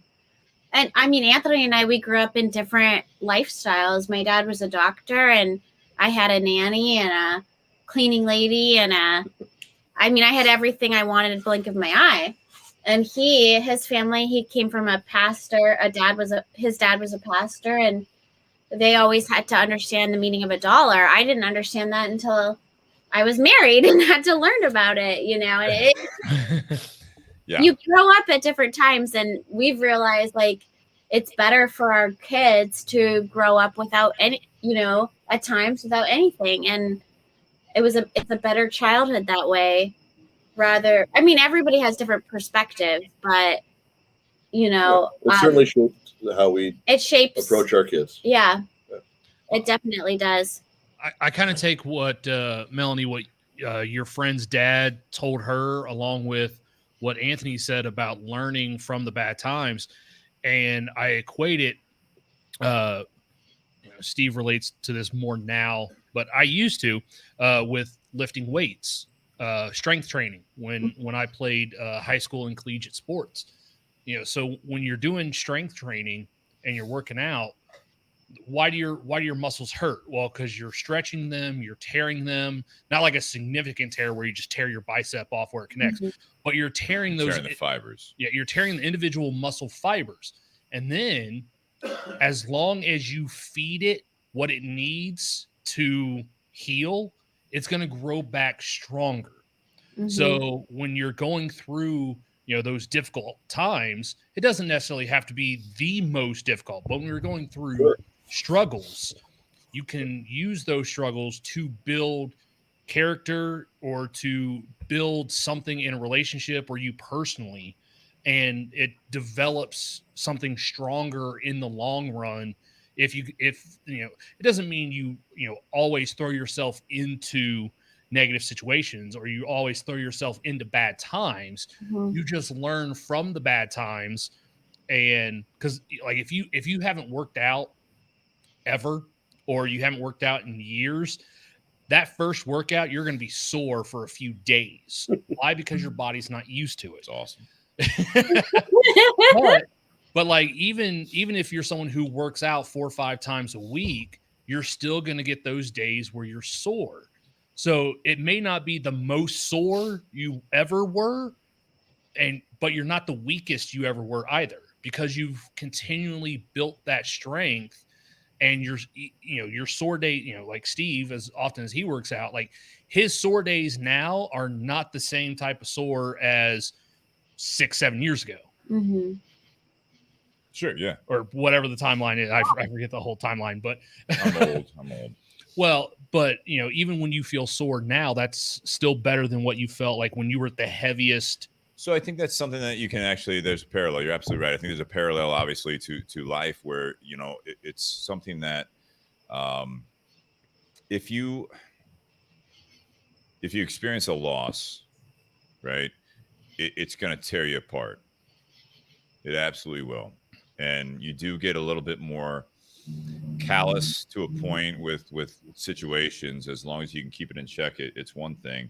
One of the things that I read recently, and it stuck with me, is that if you lose a job, you lose a relationship, and it is absolutely, if you are destroyed by it and you can't recover, and all you're doing is focusing on that relationship, that job, that identity that it was, then that wasn't right in the first place, because that was your identity, whether it was, the car you drove, the house you lived in, whatever it might be, the job you had, the title you had, the person you were with. If it was all based on that, then you were in last place of your life. And that's where I look at these things, is that as you grow through these experiences, the losses, the breakups, if you guys talked about losing your shop and stuff like that, these hardships, that is the parallel I look at it with. That is that the first time you go through it, you're fucking destroyed. But if you go through it again, I'm not saying be callous. It's about that hard work and the determination to really make sure that you're stronger and you grow back in a different aspect, that you actually, then when you have the next job, when you're in the next relationship, when you experience the next loss, you can appreciate the good with the bad. And I think that is a big part of it, is that with experience that you actually do grow as a person. And when you're doing that, now all of a sudden people around you, whether it be through your career, whether it's your personal life, your family, you guys with kids, if you can communicate that, by leading by example, and also talking more, and hey, you fell down, let's get back up. And now it's like, why'd you fall? What is it that made you stumble? Why are you hurt? What is it about that? And you talk talk your way through it to a point. It's not about associating blame on any party or any action. It's about growth and how, if it happens again, is it going to impact you as much as it did the first time? And if it happens again, is it because you're just doing the same thing you've always done? Mm-hmm. You want to train smarter, and your example or metaphor to life is, if you injure yourself in the gym, if you injure yourself exercising, did you stretch enough? Did you take care of yourself? Were you eating enough? Were you giving yourself proper nutrition? There are a lot of parallels in exercise and in athletics that, that's a big thing about, playing sports as a kid and all that stuff, is that you learn that shit. Mm-hmm. You learn about teamwork. You learn about the fact that it's like, if you're going to get beat up, you got to be able to recover from that. And I think that is that's a great example for, the topic tonight, taking the good with the bad, is you want to focus on the good. That's, to Sean's point earlier, Sean Anderson, who's a supporter of the podcast, is that I like the way, actually, it wasn't intentional necessarily to word it this way, but take the good with the bad is, it's almost like focus on the good with the bad is that there are times where, when the bad things happen, hopefully the things you're doing on a day-to-day basis, when you wake up, you make these decisions in your day-to-day life that if something bad happens, if there's a setback, if you hurt yourself, if someone else hurts you, that you actually have built yourself up that, yeah, you're still gonna have a setback. It's still gonna fucking sting. Oh yeah. But at the same time, it's like, that's not what your life is revolving around. Mm-hmm. Yeah, absolutely. You came in, hopefully you had a good family structure, and not everyone does, but at a certain point you realize that it's your life, and the people that come and go in your life, it's do you have control of yourself first? I think that if you do, then you can actually focus on the good more than you can the bad, because then you realize the fact that it's like, no, everything else is going good. This is a setback. When we were in all the discussion, when we first started talking about this topic, and when Sean brought up, so you said take the good with the bad. Sean's like, well, it shouldn't be bad with the good. One of the things I thought of, and I know some people have heard this story, but there are aspects of this that I haven't told. So after I lost my job with LFD, and Shannon, I'll take a drink. That's one of the BS podcast drinking games. So after I lost my job with LFD, Miguel had reached out to me. So what I didn't know was, a month or two after I started the job with LFD, Miguel at the time was the national sales manager for Tarano. And Miguel, because he and I were good friends, Miguel actually considered offering me a territory job with Tarano. But because I had just started with LFD, he didn't want to offer it to me. And I wasn't, and I told him I wasn't one of those people that I was going to start in the industry, and then a month later, something else came along, another company, and I was just going to jump ship. I was going to stay loyal to whoever gave me the opportunity. And so initially, when Miguel's like, yeah, I thought about offering you the position, but obviously I offered it to someone else because you had just started. And I was like, damn, like, I kind of wish you would have, because I would have, taken that job. Well, then fast forward later on that same year, Tarano sold overnight in between Thanksgiving and Christmas. So even if Miguel had offered me that job and I took it, 7 months later, I still would have been out of a job. Mm-hmm. So when I got let go from LFD, within a month, I had a job. Within another month, I was working 2 jobs. And, that was in the springtime, whereas everyone with Tarano got let go right before Christmas. And I'm like, oh, maybe that could have been worse. As bad as what I had, like, you know what? I'm working right now. I feel bad for everyone in that company because now they don't have a job and they were let go just like that overnight. They had no idea. So I was sitting there going, at one point I was like, man, I wish I'd taken that opportunity. And then all of a sudden it's like, well, I'm kind of glad I didn't because now I'm in a position to, and not to say that I wouldn't have been able to get another job after that, if that had happened, but when that did happen, I was working and providing for my family. So I was in a better place than what some of those guys were, but only because I went through it before they did. True. Yeah. No, it's true. Definitely. Even like, honestly though, getting fired from any job is just the worst feeling in the world. But I think too, you get a new perspective with, like, you know, you lose one opportunity, it leads to a better one. And like what you guys said, it's just you learn to get back on your feet better, and you're in a different position. I mean, obviously losing a job before Christmas is horrible. I hate when people do that.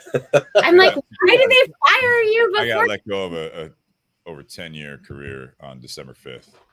Like, why can't they wait till January 5th? Like, what? It saved them on a big profit sharing check. It's so annoying, but it seems like nothing worse than losing a job. The one job I got fired from. Oh, I gotta go help Luke real quick. Hold on 1 second. Of course, absolutely. Well, I know Anthony and I had talked about this one night recently. So Anthony, he alluded to it a little bit tonight. Anthony told me one of the reasons why he left LFD, and he's touched on that. You know, Melanie's health, being able to move back to Arizona, so that way family's there to help. Sometimes when you lose a job or you leave a job, as much as we look at the negative, it also provides a freedom to do something else, or in your case, do something that you wanted to do. Like, instead of working for someone else, walking away from that opportunity gave Anthony the opportunity to start his own and become his own boss and work for himself. Yeah, it's a great call out. You know, I think, and you know this too, having worked for LFD, like, it was a pretty solid package, and there was a lot to be thankful for there, right? And, you know, knowing the rep game and knowing the industry as well as I did, you know, jumping to different companies, a lot of the companies didn't have the structure or necessarily the pay like an LFD did at the time. So it was a big, it was a scary time, right? And it was out of necessity, really. And I think that's one of the things that I look back at is that Mel was really, it was the right move to move the family back. But to do it, I had to take that jump. And I took it with AJ Fernandez. And to your point, you know, I knew that AJ Fernandez was somewhat of a death sentence. You know, there was a high turnover rate in that company. No rep crew lasted more than a couple months there. You know, there was no stability in it, but it got us back to Arizona, right? So I knew that there had to be kind of next steps after that, because AJ, you know, I was going to go there and do the best I could and try to put the wins on the board as best as I could. But at the same time, I also knew there wasn't a long term there, most likely. There was a shelf life. There was a shelf life there, and true to form, within about, I think it was like 6 months or so. No, less than that, right? So I left LFD in March of 2014. And took that position with AJ, and I went to the trade show in 2014 as my own new company. So yeah, less than 6 months really. But you know, there is just a necessity there, right? We came back to Arizona. AJ derailed like it did, and I was looking. It was an interesting way in how the brokerage came about. I had Ezra Zion reach out. Love those guys over there. And they really wanted me to come work for them. And I said, guys, I love what you're painting and I love the vision, but like, here's what I was getting paid at like LaFleur, and here's what AJ paid me, which is a step below, but I took it to get back. And here's what you guys could realistically pay me. And it just wasn't there to support a family, right? Back to like education. Like, I knew education in the long run wasn't going to support it. And so they're like, well, what if we pay you and give you some salary and, you know, get you out there, but what if you also find some other brands and put together a brokerage? And so they planted that seed there. Nice. And that's what happened. I mean, I knew that I had their backing and like their support, and in a time, AJ Fernandez at the time, the guy that like killed all the teams there, it wasn't just like there wasn't a performance thing and he killed it. Like he just tried to make everybody feel like they're the worst person in the world. And so, you know, you leave that experience, and even though you know the guy was off his rocker, you can't help but feel down, and you can't help but feel like maybe I am not that great. You know, maybe there's some truth to that. You're right. You like, you get kind of into that momentary self-reflection mode of like, it's a terrible leadership strategy. oh yeah. The guy was definitely horrible at it. I mean, just notoriously horrible. Yeah, beyond But- the ceiling for sure. Yeah, but the guys at Ezra Zion really were a blessing. You know, they believed in me to go do this. I knew because we had moved back there that I couldn't be on the road all the time, right? I needed to have some of that life balance that we're talking about too. Yeah, for sure. So that's why I brought on a partner initially. And, you know, we built a portfolio. And like I said, one of the biggest blessings was Mel, when Mel came in the industry. You know, she had a lot of ups and downs with it. But being able to share that journey together and go to the trade shows together and, you know, kind of experience what I love so much about the industry, it was great. So it was just a real blessing. But once again, you know, looking at it, there's a lot of uncertainty when I left LaFleur. You know, I questioned myself a lot about like, was that the right choice? Yeah. Yeah. And, you know, once again, this whole topic, it goes back to it, but you know, there was a lot of good at the end of the day. There were some struggles along the way, but it was great. And like I said, I think, you know, my personal story that out of all the different bumps, right, losing the shop, I think was one of the hardest things for me. I learned so many business lessons in owning the shop, but it was one of those things when we went into the business. I don't know how much Mel said when I wasn't here about it, but it was a gamble to leave my brokerage, which was successful at the time, to take on this initiative of owning a shop. But it was something I'd always wanted to do, right? Like there's these elements of the industry I loved, and I really is like, man, I would love to own my own shop someday. I think it's the coolest thing. You know, I'd love to do it.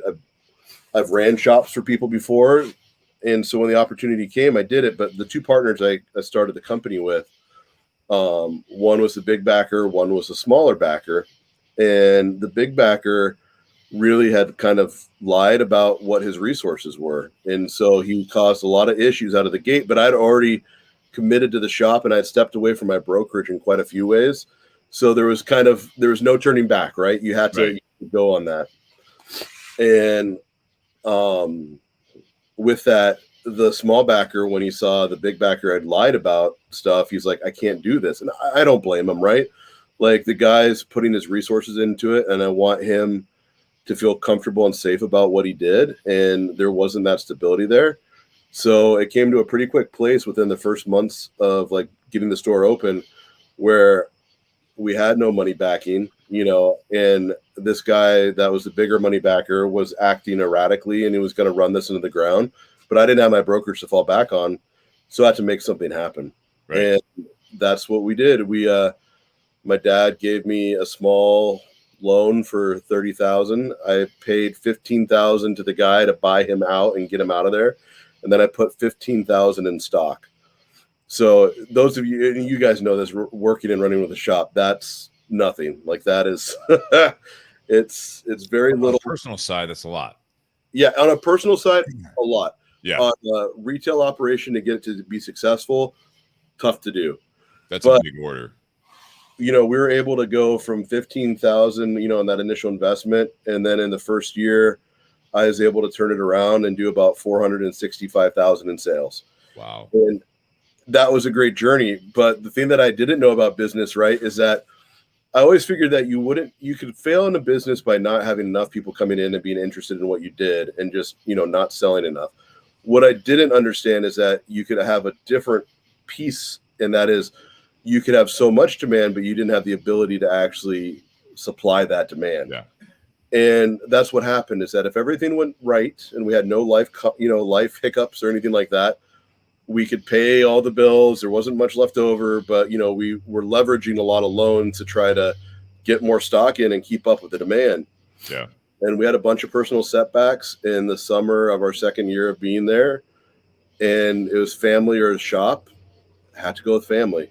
Family And always wins. Yeah, for sure. and that was the biggest heartbreak. I think, there's a lot of stuff that Mel and I talk about, but for me personally, that was one of the biggest heartbreaks, was knowing that we had something really special there, but knowing that we couldn't support it in the way it needed to be and having to walk away from it. And I really thought that was going to be the end of the game. But like I said, all those lessons learned there, when General or, Cigars International came knocking at my door, Yeah. they've been a benefit since. And I look back in that time, and at the time it was really tough, but I'm thankful for the lessons I learned in that period. So I think that definitely plays to the comment earlier. There was one I wanted to actually bring up here as well, because what you're sharing as well. Again, thank you, because it's super impactful. Because I think a lot of people actually are either that may listen to this are either going through it, have gone through it, or are going to go through it. And I think this is something that it can be, to some, it might seem insignificant. Other times, people are like, that is catastrophic. I've never actually been in that situation, like being a business owner and doing all that stuff, having to make those decisions. I remember following them on social media when all that stuff was going on. Because Anthony and I used to work for the same company at the same time, we followed each other on social media. So I would always see like, oh, cool. They have a shop. I hope that's doing well. Saw the struggles. Then it's like, hey, we have someone supporting us. But then, that started to go downhill from there. And, then find out that, he had a company like Cigars International STG actually wanting to, actually taking effort to recruit him. Like they wanted him.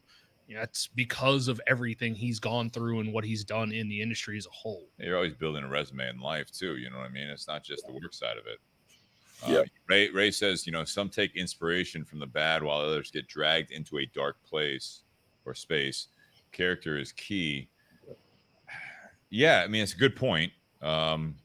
And it depends on where you're at in life, and like that was that whole comment earlier or conversation I was trying to really kind of introduce, is that it's the day-to-day stuff, is that you have to keep really focusing on your day-to-day, so that you and we've talked about it on here, and you brought up the whole, you brought up exercising, but it's like the nutrition, it's the taking care of yourself, it's all the stuff that, we've talked about with the whole 2020 scenario as well, when all the outside basically just dictated how you were going to be able to react to what was going on in the world. It's not just even a personal thing, but if you had that shop and COVID-19 happened when you guys were doing it, you're fucked. Yeah, like absolutely. You didn't have a built up, income. You didn't have a built up savings. You didn't have a built up anything. The only thing that would have saved you is hopefully is like the loan. Yeah, exactly. But even that it's a mess. So I appreciate Ray's point. I think it's absolutely accurate. And that is, it's not just when it happens that now your character is getting to be in question. This is something this is a before thing. So to the comment that Ray's putting out there, is that some take inspiration from the bad. Absolutely. When some people get knocked down, they're not in a good place, and they really do rally, even if they do get dragged into a dark space at first. But somehow they have people around them to pick them up. They have people around them to show inspiration. But it is back on you, and that is, for me, the biggest thing is that you constantly work on it, and it is a constant exercise for yourself, is that you have to, as you're building something, as things are going well, before you get in that bad situation, is that you build yourself up to a point where you can carry that load. You can get knocked down, and your legs are strong enough to pick you back up. These are the things that hopefully, if you weren't prepared the first time something bad like that happens, like you may not have been. I mean, you were clearly, I mean, the fact that you and Melanie both are talking about it now, that is something that still impacts you. From what I'm gathering, I'm not putting words in your mouth, but even in your day-to-day right now, and with the new ventures that you're a part of, and what you're doing and what she's doing, and raising the family, moving them to Pennsylvania, moving the family again away from family, which is a reoccurring theme that I've heard. But all those things leading up to now is not only is this a good opportunity, but it's worth it because you guys know you can last through even if this were to hit a hurdle, if you trip and fall, if you get knocked down, if something happens. It's like we know it's not over. Right. We Well, know to the point, pick up because the character is key, but that character actually really, really takes so much personal effort every day. Well, just like you don't want your muscles to atrophy, because then you have to start from square one. You don't want your character to atrophy as well. You want your personal development to keep going, so that way when if God forbid another hard time hits you, like you're still in a stronger, better place to tackle it than you were the last time. There's so many parallels. It's the same thing with health. You know what I mean? It is, and I'm not going to go down that rabbit hole tonight. And I hope we don't have to really address this again on the podcast. If something changes going forward, but if you treat your body like a dumpster for 50 years and something bad comes along the line, and all of a sudden you have a health risk, it's like you have a health risk because you treated your body like a dumpster for 50 years. So treat yourself, not just your body, but it's not about exercise or nutrition. Those are very much impactful. We talked about that, is that you can't think clearly if you don't take care of yourself. You can't execute what you want to do in any arena in life if you don't take care of yourself and really focus on your health on a day-to-day basis. So when you're actually put up against the fence or put up against the ropes by something that you didn't see coming, business-wise, personal, health-wise, but at least you did your part leading up to that. So you got a good fight. You got a good, you can handle the struggle the best you can. You may not always win, but at some point, you got to get to that point where, to Ray's point, is, if that bad is going to become good in the future, you got to have that character building all the time.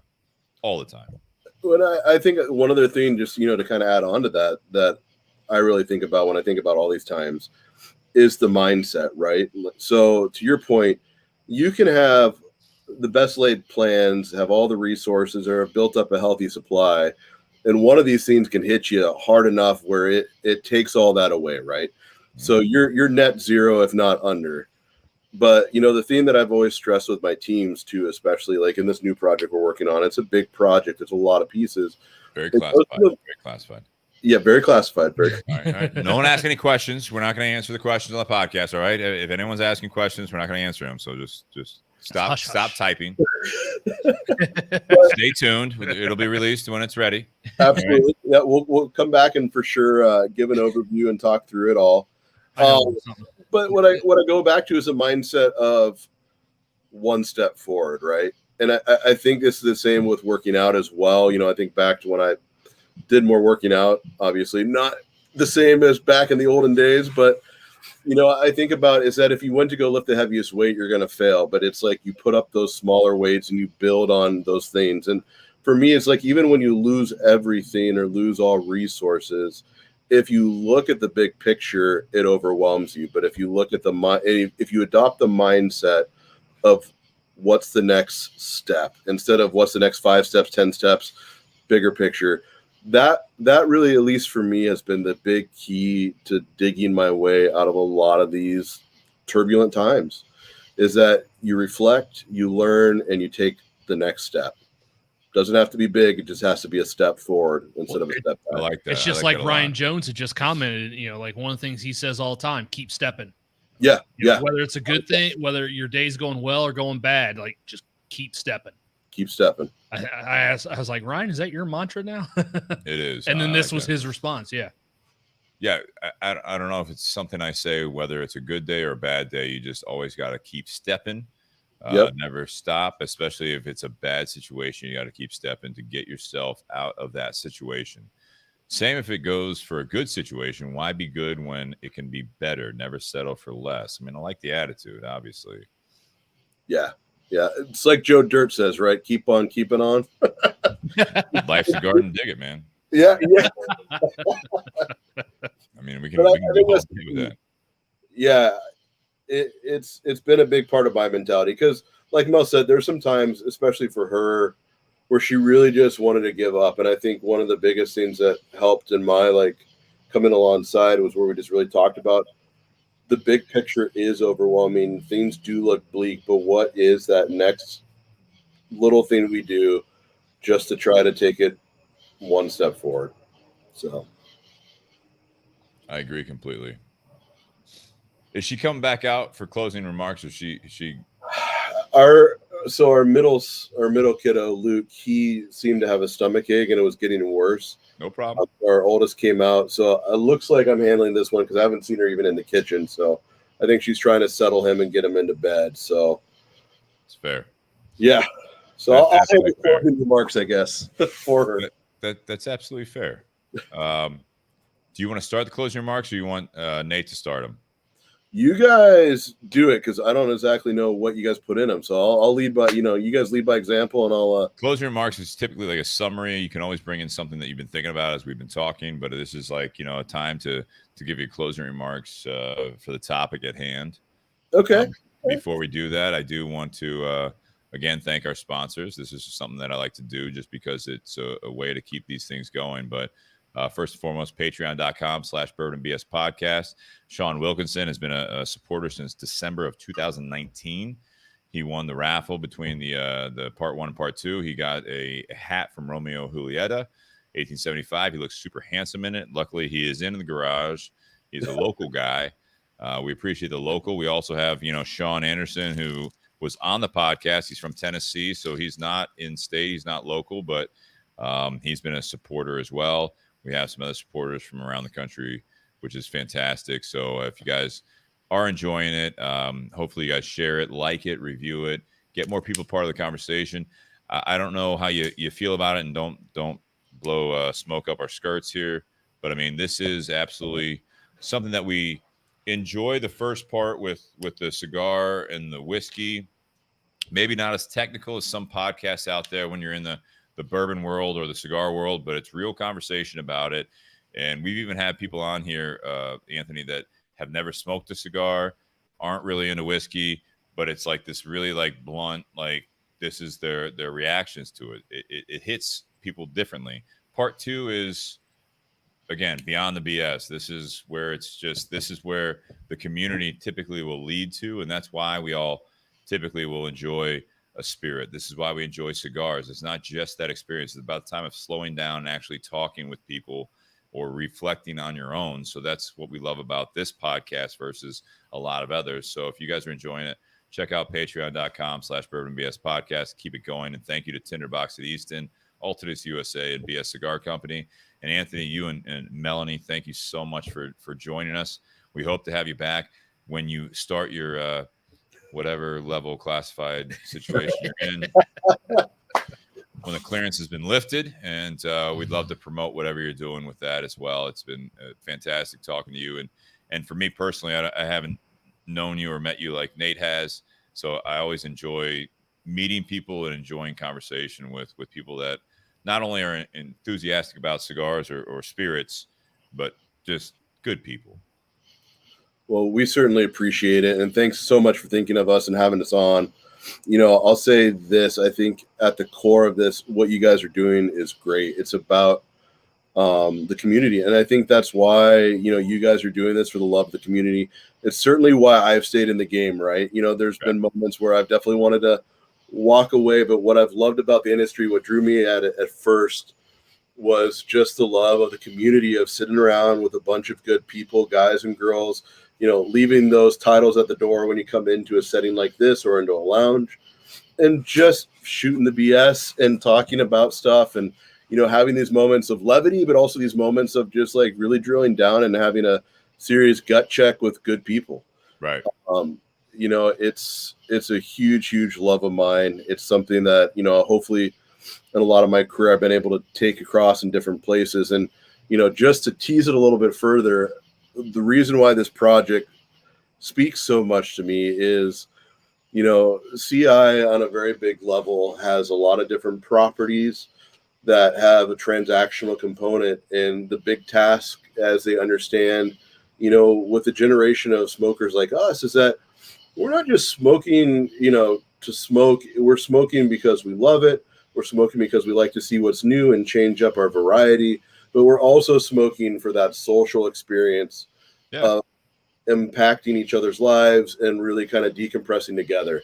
And so I've, been tasked in a very interesting way with coming up with how do we really take that to the next level. I think there's been a lot of cool things in market that bridge these different experiences. And so the big project is how do we digitalize that lounge experience on some level.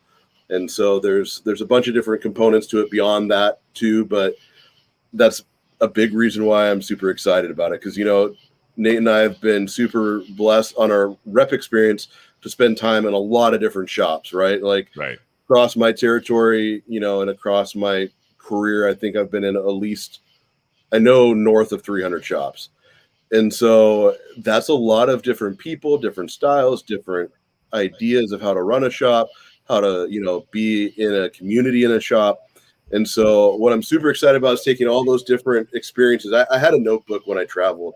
I remember this guy named James George, and I'm sorry for rambling for a second, but there's a guy in Oklahoma, James George, who runs some great shops out there, Fogan Baits.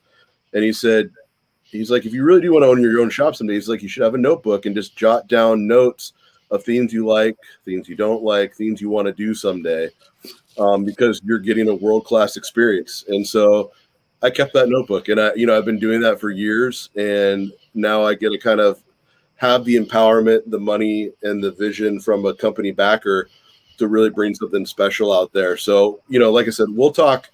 I'd love to talk to you guys more about it too, and have you guys involved even with it as it gets closer. So we'll certainly talk. And that's kind of my wrap up thoughts, but this was a great topic. Like I said, the good with the bad has been a huge part of the journey.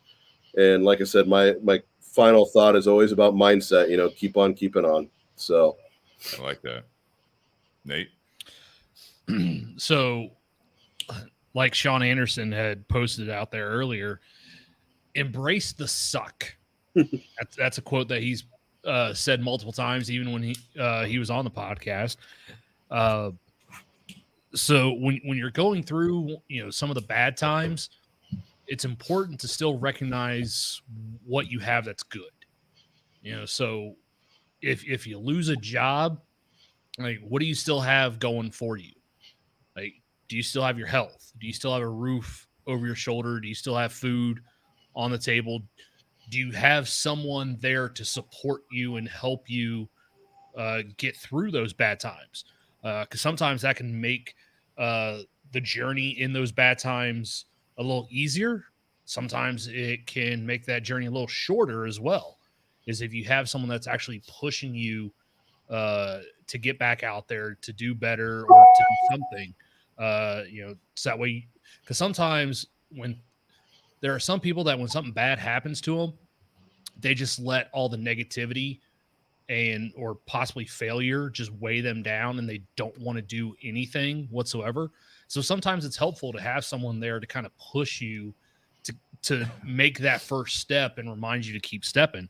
But then you also have to realize kind of what Sean said with the flip side of how you worded the topic. Even when things are going well, when you're in a good position, there's still going to be some hurdles that come with that. There's still going to be some trying times that come with that. So if you take on a new adventure and you're happy about that venture, there's still going to be some challenges. So, like when Anthony started up his own brokerage, like it was a great opportunity for him, but there were still going to be some challenges with that. But, he was in a better place. He had someone helping him. His wife jumped on board and helped them with that project. When they had the cigar shop there in Phoenix, he wasn't alone in doing that. He had help. There were still some hurdles. There were still some bad times, but he was still thankful for what he did have. And sometimes just being thankful for what you do have can keep you going. Sometimes that's all it takes, is just remembering, even when things are bad, remembering the good, because sometimes that can help push you and motivate you to try and make things a little bit better.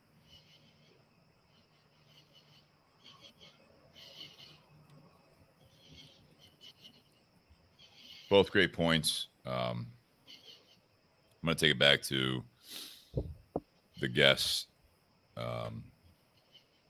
Hopefully Melanie goes back to this and listens to what you said after she had to go inside and take care of the family. But I think that's actually a great lead into a lot of this, is that it's not always easy, right? I mean, you can't just, make it about yourself all the time and want to do what you want to do. I learned a lot tonight, and I appreciate that.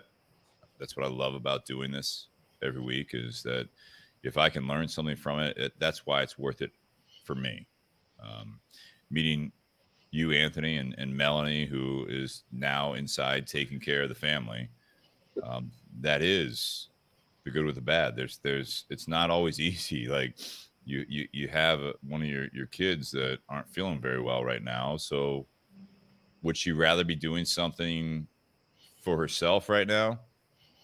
Probably. But when it comes down to it, the priority has now shifted. And I would ask the question again, would she rather be taking care of one of your kids right now as opposed to sitting on your patio and talking to us? Absolutely. The priorities shift. And when I listened to your guys' story and going through all this stuff, and when she told the story, talking about her girlfriend and saying when she was struggling with you being on the road with LFD, with for those that don't know, that's La Flor Dominicana. It's a cigar company. You were a rep for that. So it's a very traditional on the road salesperson. So you're gone a lot. And that can really breed some resentment to that. And, Sean, one of the listeners, was talking about that, he's doing stuff for his family that may not always be popular, is the way I took that comment. It may not be the most feel good thing. Yeah. To Melanie's point earlier, it was the same thing. It's like, no,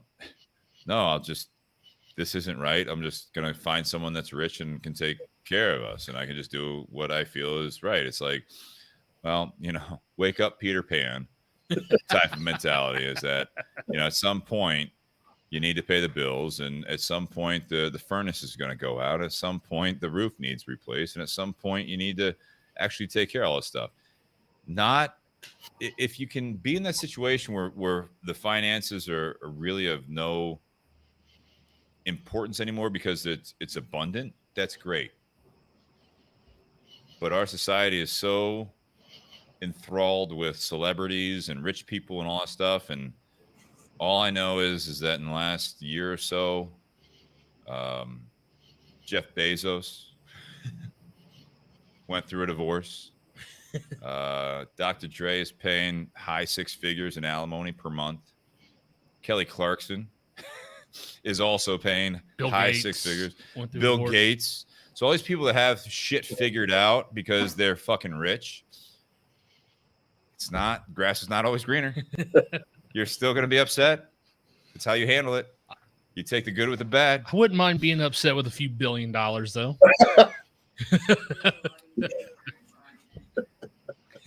Is it though? Because if you're crying, Tanya's who's in the garage. What do you say? It's a lot easier to cry in a Ferrari.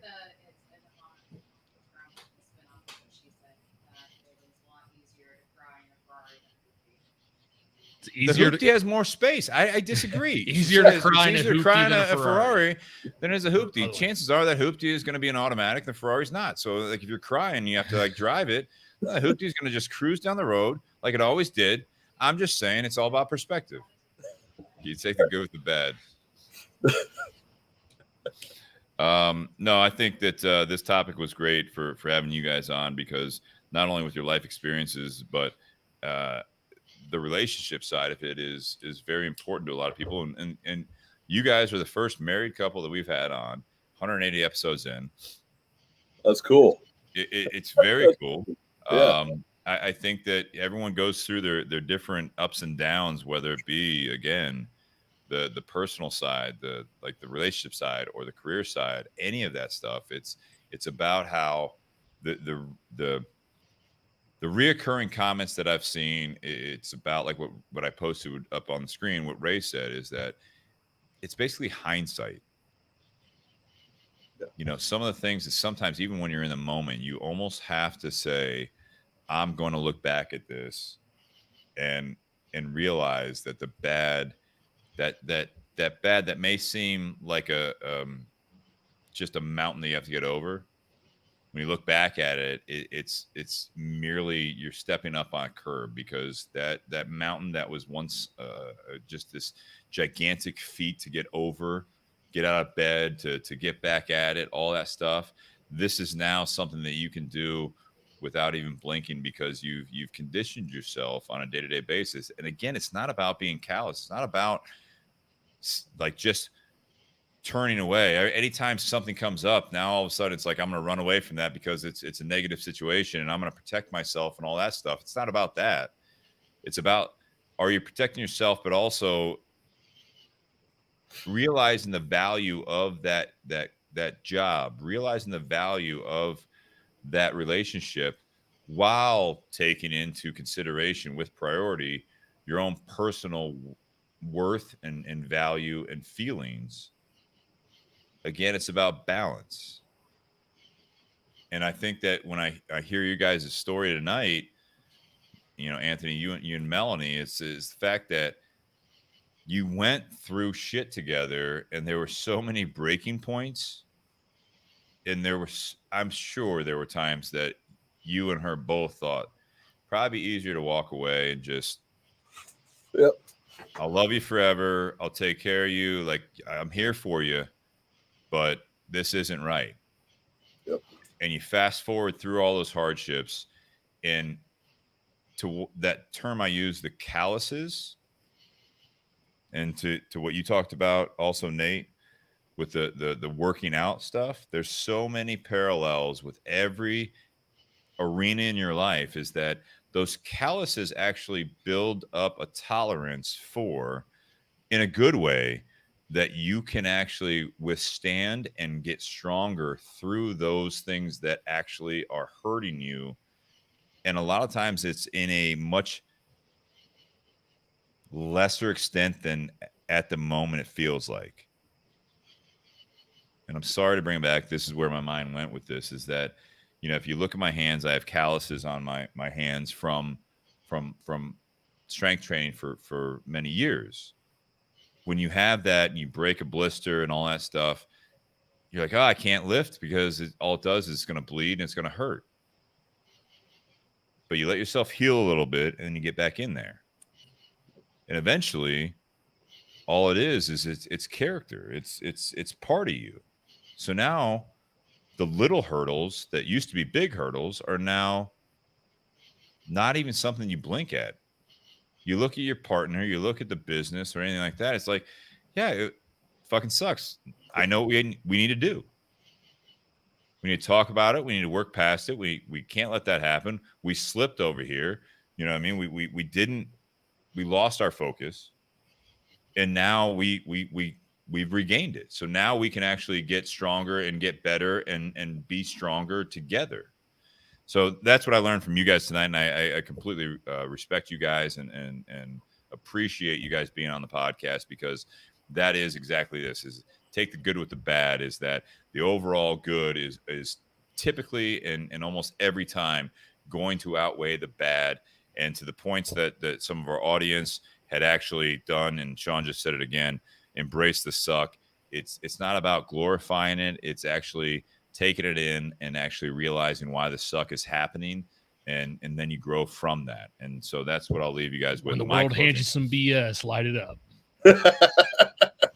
Sounds like a t-shirt that I may have come up with when I was drinking. So guys, cheers. Happy Whiskey Wednesday. Anthony, best to you, the wife, the family, and everything else. So we appreciate you guys being on the podcast, you guys listening as well. We hope you guys share it so that we can get more people involved in the conversation. And even if we don't, you guys, this is just great having you guys be a part of it, and really bringing more to this than just the people that are on the podcast, but you guys absolutely appreciate it and bringing more life to this. So guys, cheers. Happy Whiskey Wednesday. We'll see you guys next week. We've got Ryan Newman on again, who's been on the podcast before, who is running another local shop, great lounge as well. So he's been through a lot, and recently he made a great post about his growth from early on, being 18 in the industry. Now he's in his mid to late 20s, which to a lot of you guys may not realize the impact from where you're sitting at in age and your season of life. But if we all think back about how much we changed, I think there's a lot of lessons that we may have forgotten. So I hope you guys tune in next week. And Anthony, to you, Melanie, and the family, cheers. Cheers, guys. Appreciate it. Thank you so much.